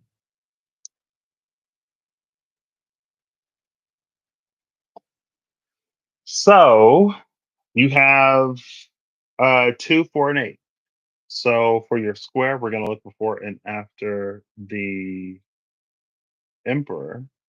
For your cube, we're gonna look before and after strength. Now, with these two decks in particular, some decks you'll see, and I think it's a Rider Waite base, you'll see strength as 8 and justice as 11. But in the Thoth, Toth, Toth, whatever base, you'll see justice as 8 and strength as 11. Could be wrong. But with these two decks in the SKT, strength is 8, justice is 11. Go ahead. In the Wild Unknown, justice is 8, strength is 11. Anyway, let's go. Looking for the Emperor. Oh, look, strength and the Empress have to cut. Uh, I think Taurus just had that. That was the Empress. I'm not looking for the Empress. Strength. I'm not looking for strength either. Never mind. I thought that was one of the cards I was looking for. It's not. Strength and the Emperor, Brassica, Empress. There she is, still down there. Okay. Cool. Look at that. Look how tightly packed those are. Gotta work them together. Together. Oh. Oh.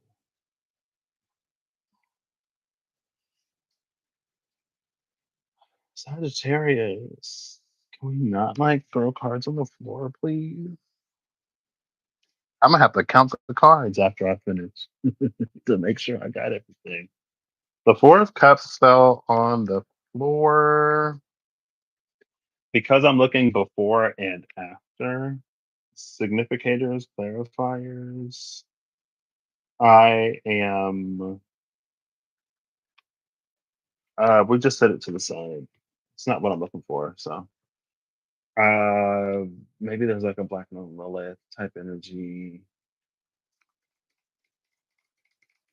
This Four of Cups is interesting because it's like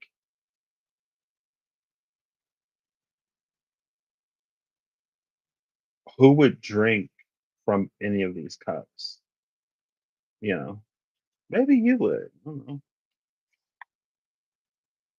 Do what you do. What's interesting though is the Six of Cups is the bottom of the deck. 4 + 6 = 10. We just saw a 9-1-10 in Taurus. Emperor. Oh, and just like Taurus, there was a Seven of Swords energy for Taurus. So before the Emperor is the Seven of Swords, the Emperor, and then after the Emperor is the Five of Wands.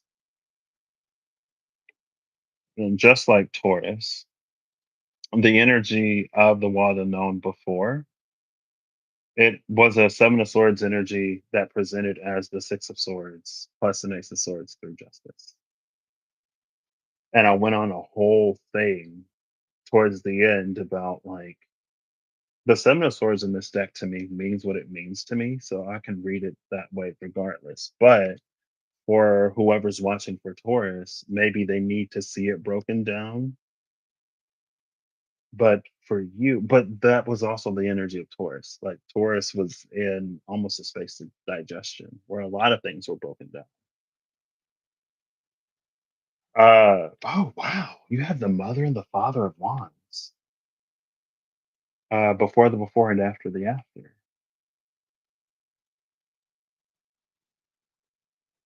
Okay. Okay. Okay.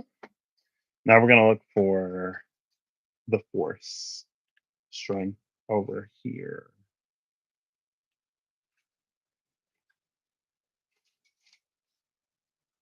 And I'm gonna read what number is that? Angel number 39. 39 is a 12. 12 is the hangman. The hangman is Pisces. And you are the other side of Jupiter from Pisces.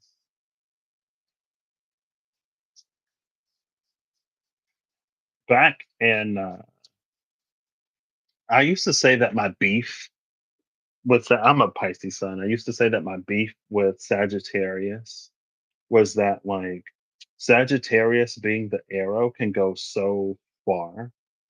And it's almost like what Sagittarius has in scope and in depth, Pisces has in width and in breadth. So, because I remember like talking to my Sag's like best friend at the time, I've acquired a few more Sagittarian friends over the years. Love them. Uh, but it's like we would be talking about something, and I would like slip into like I would slip into the relaxing of certain things that we generally agree on to be true or whatever.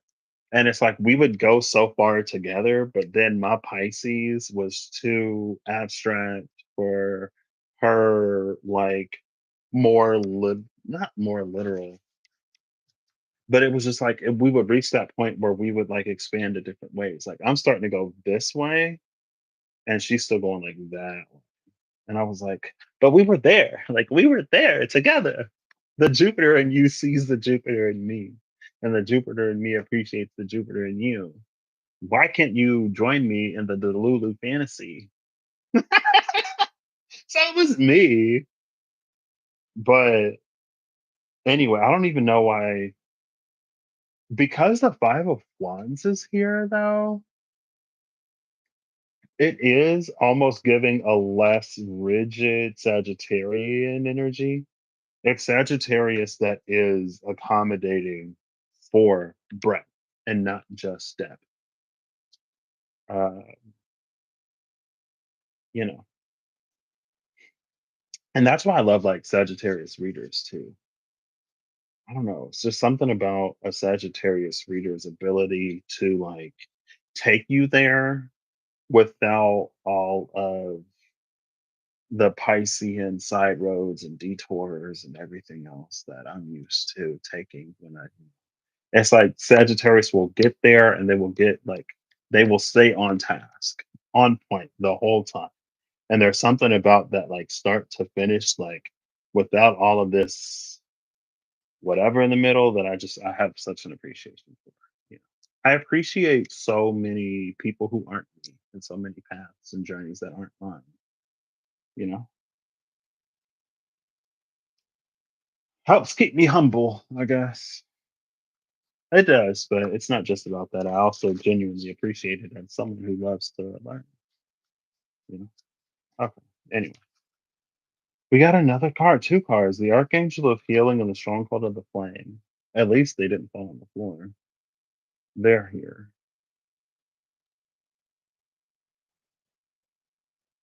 What did I put that for? What did I put that for? Cups. I thought I set it to the side. It may be lost. All right, we're looking for strength.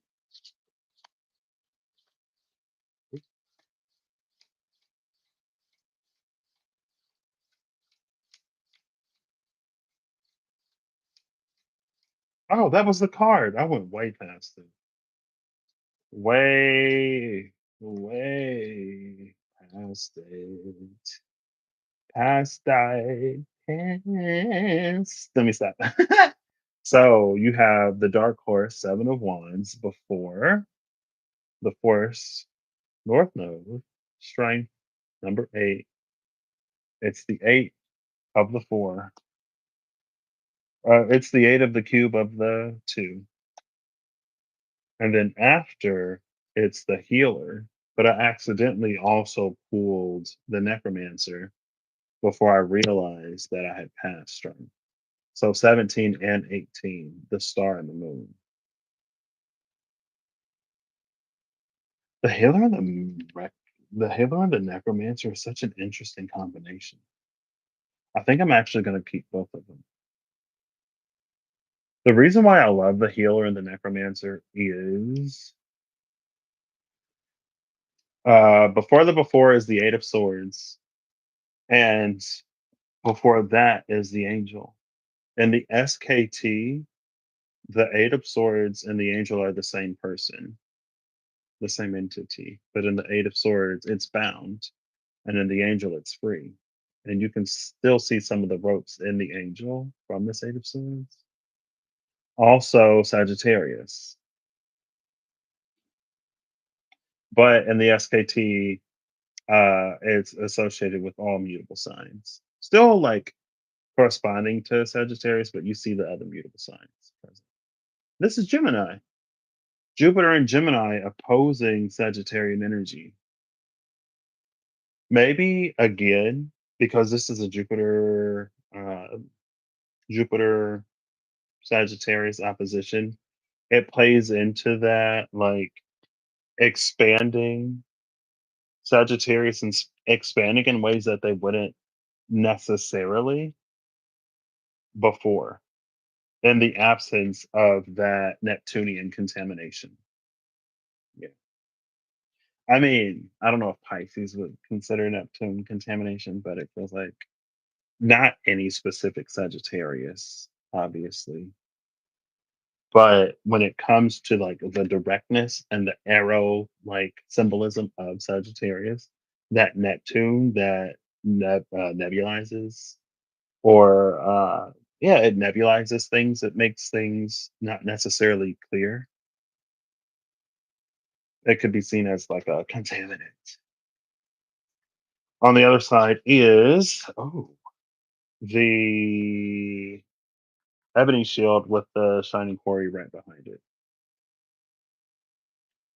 Just like the knight and the queen of pentacles are both there. So again, how we had the 1718, how we see the angel both bound and free. Interesting. Cool. You also had the father and the mother of wands at the cut. Let's read. Let's start here with number 39 because it was a 12. Rahael or something. Rahael, God who welcomes sinners. Rahael instills a higher principle of respect and obedience to the divine. Excuse me. We can rise to these heights of understanding by destroying a static and stagnant equilibrium. If, on the other hand, our rigid mind did not take into account the ground rules or what our ancestors did previously, a harsh clash with reality, fears, and defeats could ensue, and its action would turn into a setback or a stern warning. So I love, but felt like a Neptunian tangent. Again, that energy of like incorporating other things, it makes it feel like it's harder for you to fall into that rigid mind energy. You have destroyed the static and stagnant equilibrium that has caused you to be instilled with a higher principle of respect and obedience to the divine. And it feels like that obedience to the divine. Again, there's that energy of like Sagittarius somehow being able to commune with the divine rather than petitioning the divine. It's an energy that also came through in Scorpio with Scorpios. It also came through with Scorpio. I ain't got to get back into it. It also came through with Scorpio. Um, and maybe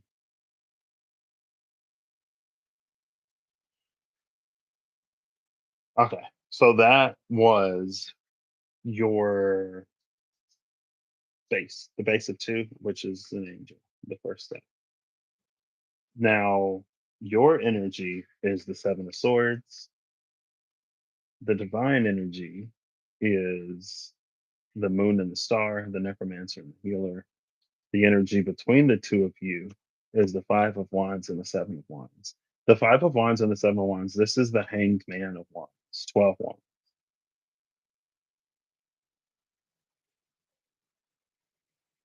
And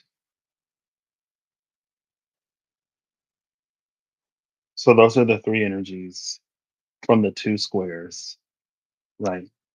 The Seven of Swords in this deck is my card of birthright. When we fulfill certain conditions, the fox deems us worthy to receive the seventh sword. It's something that's taken from us, something that we don't have access to for good measure and for good reason. Just like you're not going to give a 2-year old access to its multi-million dollar whatever, or access to is it a trust fund that they're going to have for like when they turn 18 or whatever, because they're going to what, spend it on more toys than they can ever play with. Or do 2-year olds, like, do they eat candy or something? Spend it on so much candy that they get sick that they never, ever, ever eat candy ever again. It's an acknowledgement that sometimes we're not capable.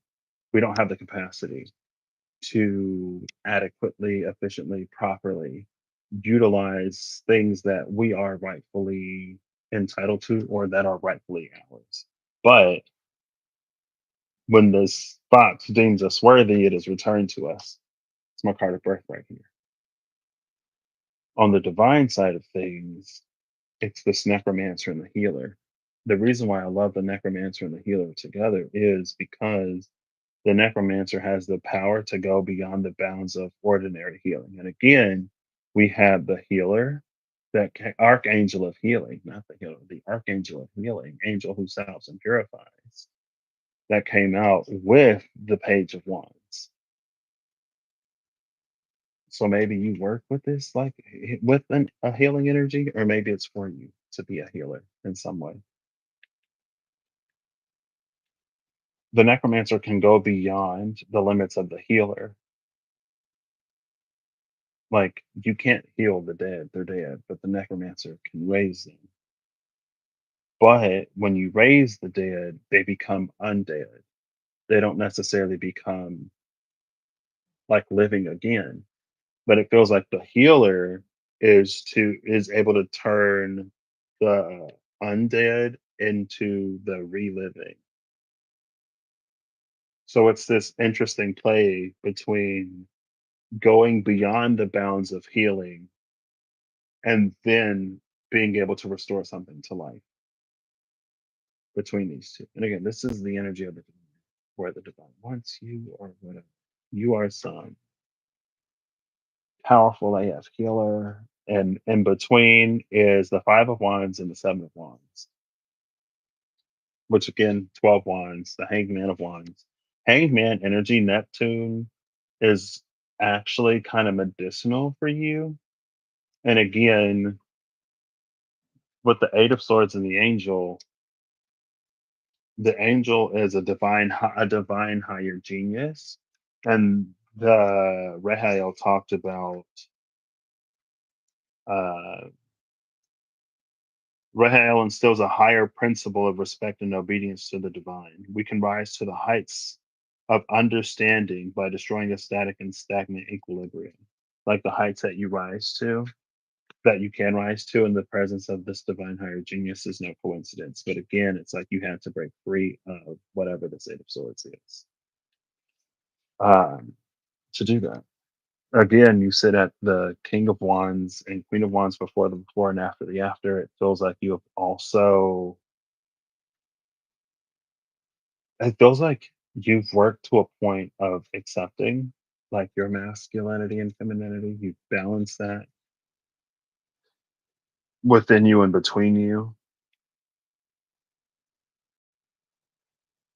Uh, because the father wands, mother wands that were there.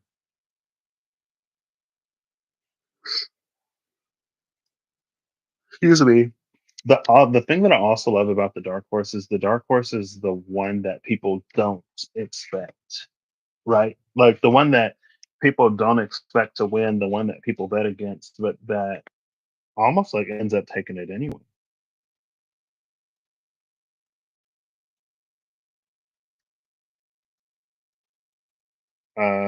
Meaning, there we go. I ain't looking for Katy Perry. An unexpected winner. The saying dark horse usually means an unexpected winner. For example, we ain't got to get it. An unexpected winner. I don't know. Maybe people didn't expect it or wouldn't expect it because there was some way that you were rigid in the past. And mental, spiritual, emotional rigidity doesn't always have to be, there are like many ways in which we could be rigid and many reasons in which that could be the case. It could be hurt, pain, trauma, fear, uh, fear of many things, fear of disappointment, fear of success, fear of failure. It could be an aversion to like attention or any number of things. But again, it was like in breaking out of that and unifying yourself, you've gained access. It's like you gain access to your birthright. You end up in the vicinity of maybe like what it is that you're meant to do. But again, like maybe you're still figuring it out, or maybe you are fleshing it, Sagittarius. Because it's like you can know what your gift is or you can know what you're capable of, but it's like how do you use it? It's giving me something there. Like it's a very pharmaceutical energy. Specifically maximum, there's a maximum and a minimum. I think it's a maximum effective concentration and a minimum toxic concentration, minimum toxicity, because you don't want to be toxic. You want to be medicinal, or you want to be within that range of efficacy. Your science is pharmacy. Usually it's like chemistry or biology or I would say astronomy, but sometimes a little bit. You're going for, I mean, usually it's like chemistry or biology.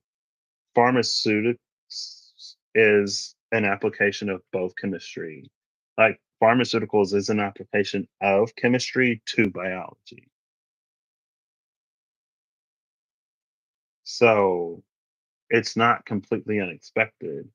Maybe there's going to be a marriage of things. The difference between the five and the seven of wands is two, and two is your base number. The two wands that are the difference between the five and the seven, it's the wand of the father and the wand of the mother. That two wands, in addition to these 12, would take you to temperance of wands or the angel of wands. Again, what's interesting about minimum is it minimum effective dose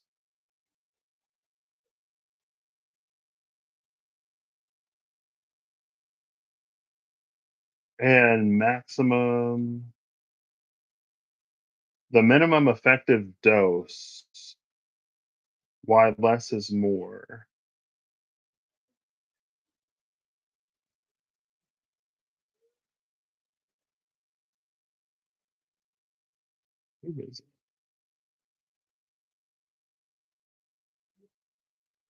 Because there's the it has been stated that any substance can be toxic at a high enough dose. This concept was exemplified in 2007 when a California woman died of water intoxication in a contest sanctioned by a radio station. The line between efficacy and toxicity is dependent upon the particular patient, although the dose administered by a physician should fall into the predetermined therapeutic window of the drug. So the therapeutic window is generally defined as, or the therapeutic range is generally defined by the range between the minimum effective dose and the maximum tolerated dose. That's what it is. The maximum tolerated dose. The maximum tolerated dose feels like kind of like the minimum toxic dose because it's the most that you can tolerate before things goes on.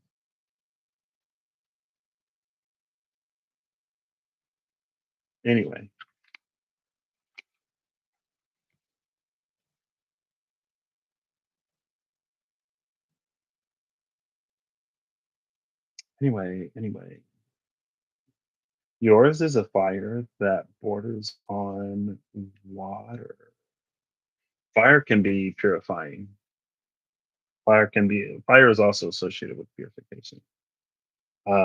Fire is probably also easy to use way too much of,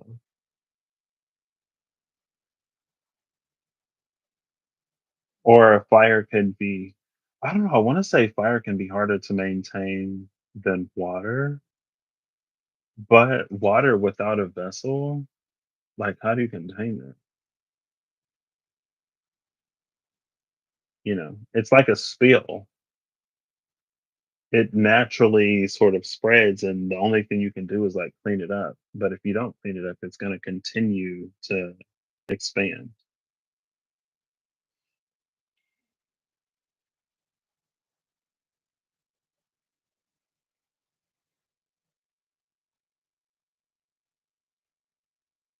I don't know. It feels like there isn't necessarily much more to say, Sagittarius. I guess this is interesting because in all of your power question mark, again, yours is a fire associated with healing. Healing is usually associated with water. You have the Archangel of Healing. It's like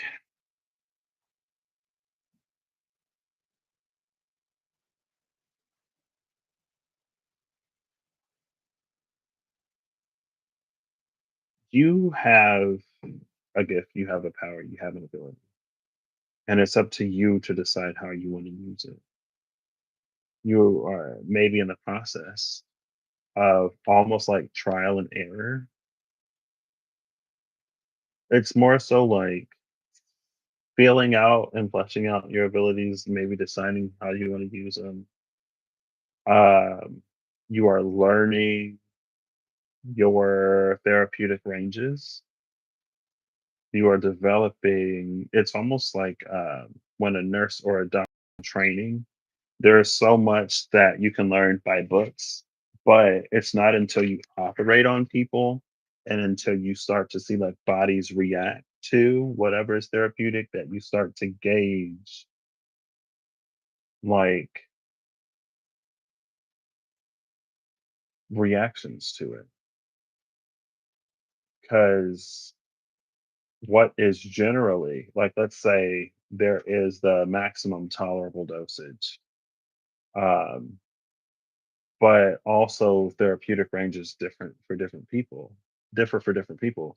So, like, let's say that you have someone who's highly susceptible to something, so their maximum tolerable could be considerably lower than most people's. Or if you have someone that has a tolerance or a resistance, or whose body is really, really, really good at breaking things down to the point that, because the thing about like medicine and therapeutics is you want the medicine to go where it's going to be effective. And the thing about like probiotic, right? Is it a probiotic or a prebiotic? Maybe a prebiotic. I think it's a prebiotic. Um, of vitamins and nutrients. Um, you got to get them to where they're going to be mostly effective.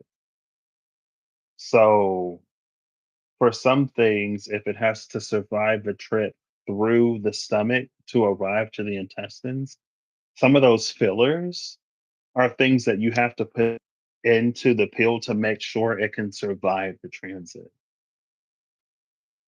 Because if it's like water soluble or whatever, then it's like your saliva could break it down. So it could not even fully enter your body before it just like breaks down on the tongue and then maybe it sits there or whatever.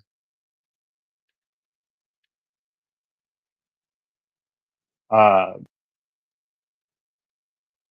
yeah, that was the thing with someone who has like a tolerance to it. Maybe their body is like really good at like breaking it down so it can't get to where it needs to get to.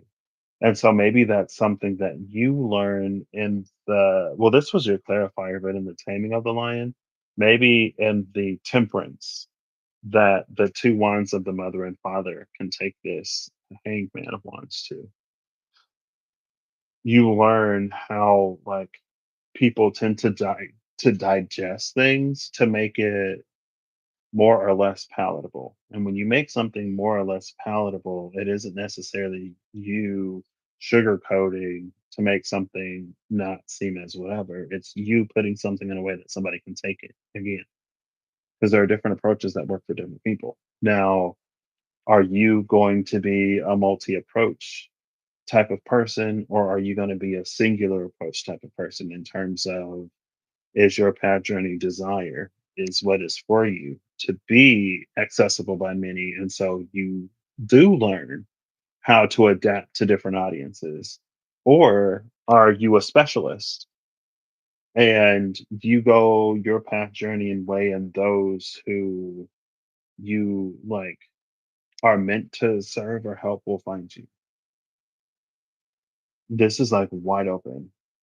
There are some Sagittariuses who could be specialists, and there are some who could be like general practitioners.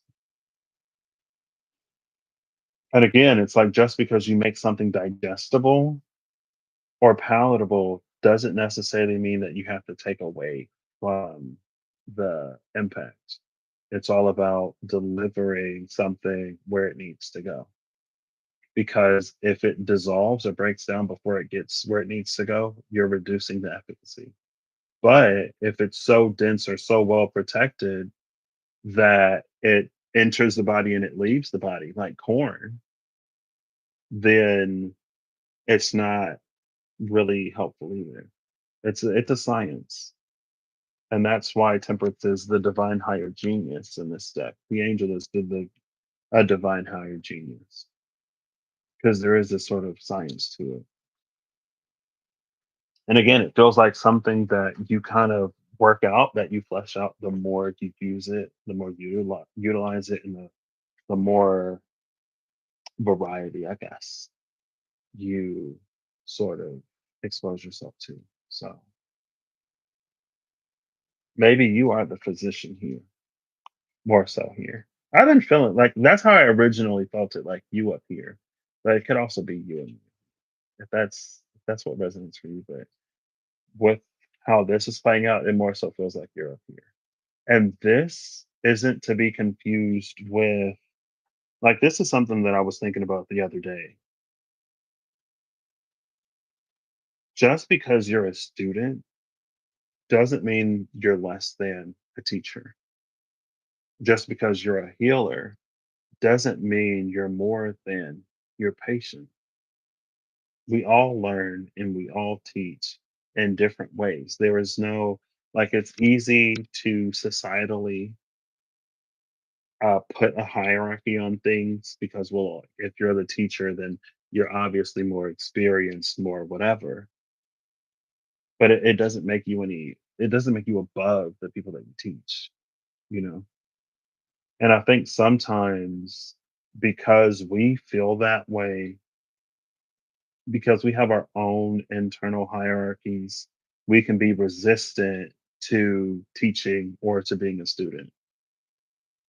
Maybe the person who doesn't want to put themselves above other people resists being a healer, a physician, a teacher, because you don't want to make it seem like you're better than everybody else, but like you're not. Just because you're teaching healing doesn't mean you're any better. And maybe there are some that are resistant to being a student or who don't want to ask questions because they don't want to appear as if they're less than someone else. They don't want to elevate somebody else above them. It's like you're not. They're just like teaching you something. They're just telling, there is no inherent dynamic in that relationship because we all teach and we all learn. We all heal and we all are healed. We all console and we are all consoled. Therapists often have therapists. You know what I mean? Doctors often have doctors. Teachers have had teachers. It's a hierarchy that doesn't necessarily need to exist. It's just, it's more like yin yang. One gives, one receives. It's like it takes this hierarchy dynamic and it makes it like nah. It's like it equalizes. I don't know.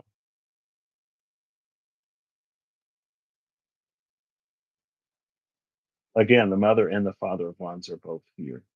And they take that hangman of wands to a temperance of wands energy. I don't know. The rest, I feel like honestly, you are meant to gear towards being some kind of, again, healer physician. You use your fire, but not necessarily in a way that people would necessarily expect it. Um, but besides that, it feels like you're on a path and a journey of figuring out the how and the why. And again, it just feels like with practice, a lot of things just naturally come. You learn. So another hour for Sagittarius. It's, yeah, that's what I got.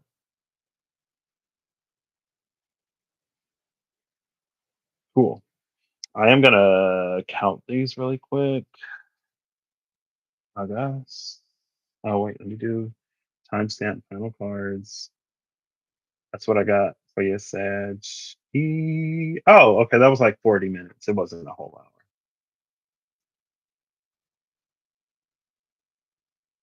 It was Taurus that took like an hour. 2:23. Cool. Do-do-do-do-do-do-do. Do-do-do-do-do-do-do. I'm gonna put all of these. I'm gonna shuffle them all up before count them just to get it all cleared.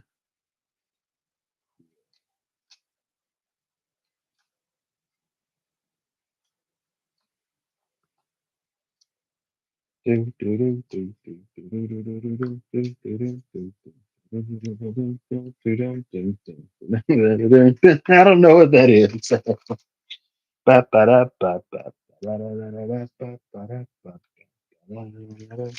Just saw the seven of wands and the eight of swords at the cut. And I'll put them back.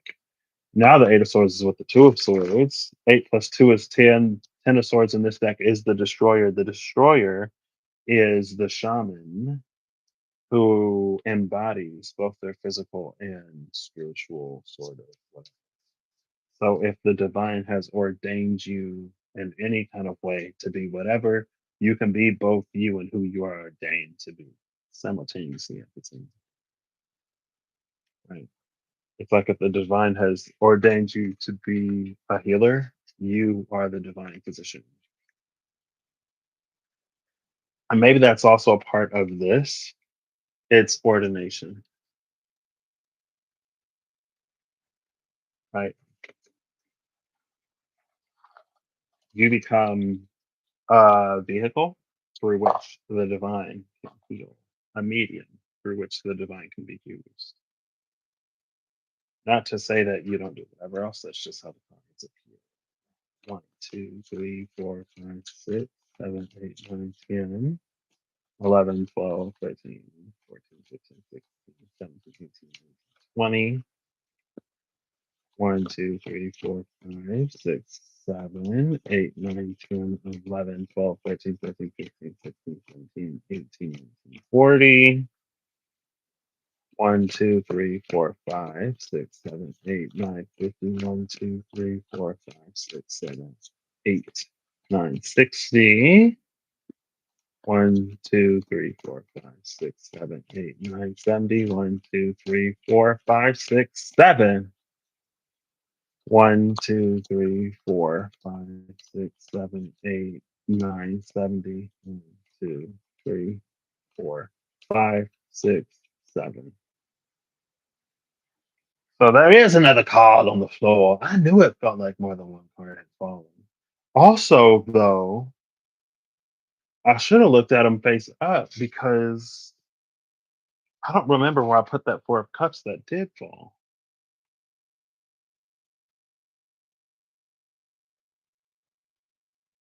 The Four of Cups is right there. Okay, well, I'm glad it was the first that I picked up. Give me 1 second to find this card as I haul it away. It felt like more than one card had fallen.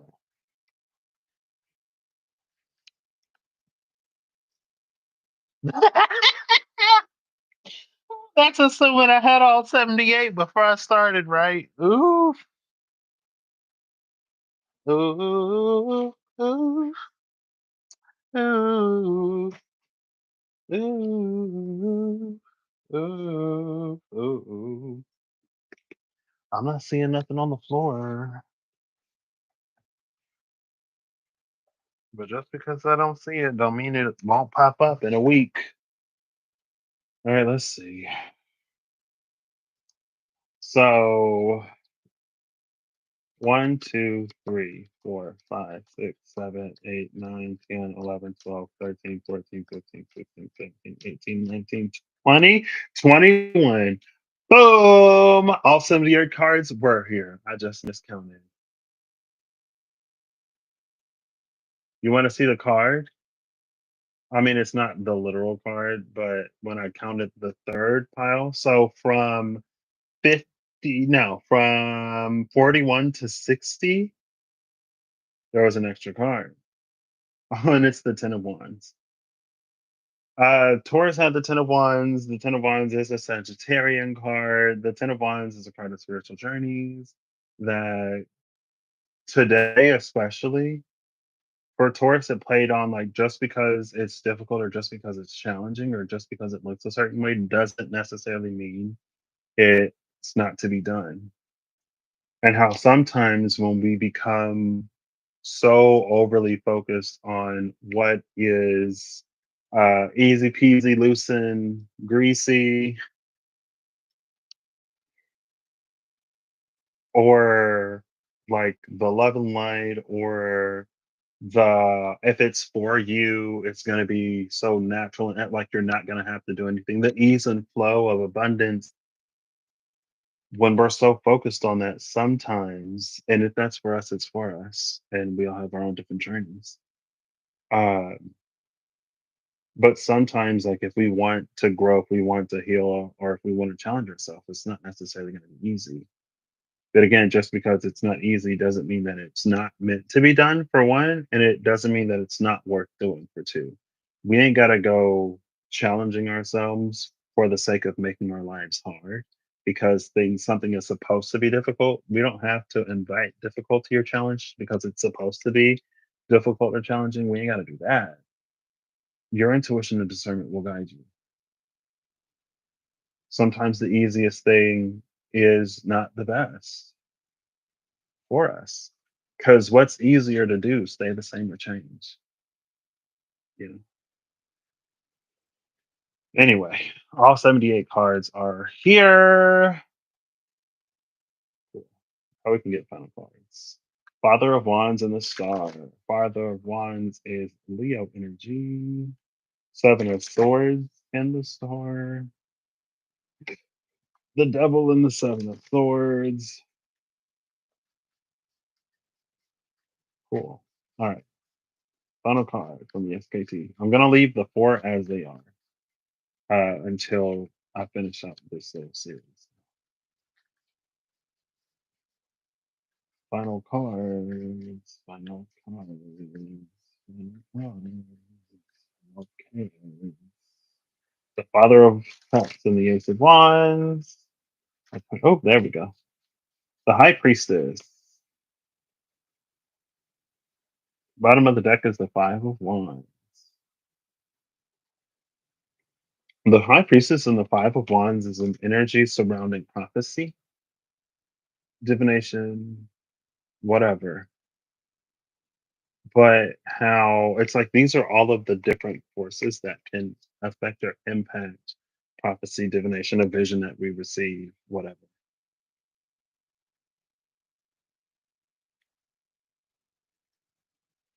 Right? You're not going to say any more about it? No, I am not. There are many things that affect our perception or our belief of what a vision of prophecy, divination means. I try most of the time. Most of the time, I try to be like non-biased. If I'm obviously biased, I try to like say, "This could just be me. This is how I see it. It ain't necessarily everybody. It ain't." If I'm adding my own 2 cents on top, and I add a lot of cents on top, but if I especially know I'm adding my 2 cents on top, I try to communicate it. There have been times when I've been shocked because things, I look at the cards and I may have an initial immediate thought of where it's gonna go, but then it goes somewhere else. That's also why I try to leave opportunities for me to like be wrong. Or why I may like seek a clarifier on something, or why I may like if I'm feeling an energy, I may like look before and after. Sometimes to elaborate, sometimes to gauge, okay, like am I reading this accurately? If not, say something. If you got to make a fool of me when I'm live, make a fool of me when I'm live because I'd rather be made a fool of live than to be potentially like leading, misguiding way off the mark or miscommunicating way off the mark. You know what I mean? Archangel Commander, the angel of storms and battles, with the bottom of the deck being the tower, material, and spiritual collide. That's the axe of Shiva that removes corruption, by the way, and also the Trisha of Shiva. You see the tools of Shiva. Shiva came out in the Ouroboros for Taurus, and how not necessarily all over the place, but how I was like uh, encountering the transmutational power of Lord Shiva more so than just the destruction, but also that kind of came through a little bit um, with the Mother and the Destroyer. Because at first it was the bear, it was that mama bear energy. When love is a fierce and protective force and not just, you know, the soft, gorgeous, beautiful, whatever that we may be more accustomed to.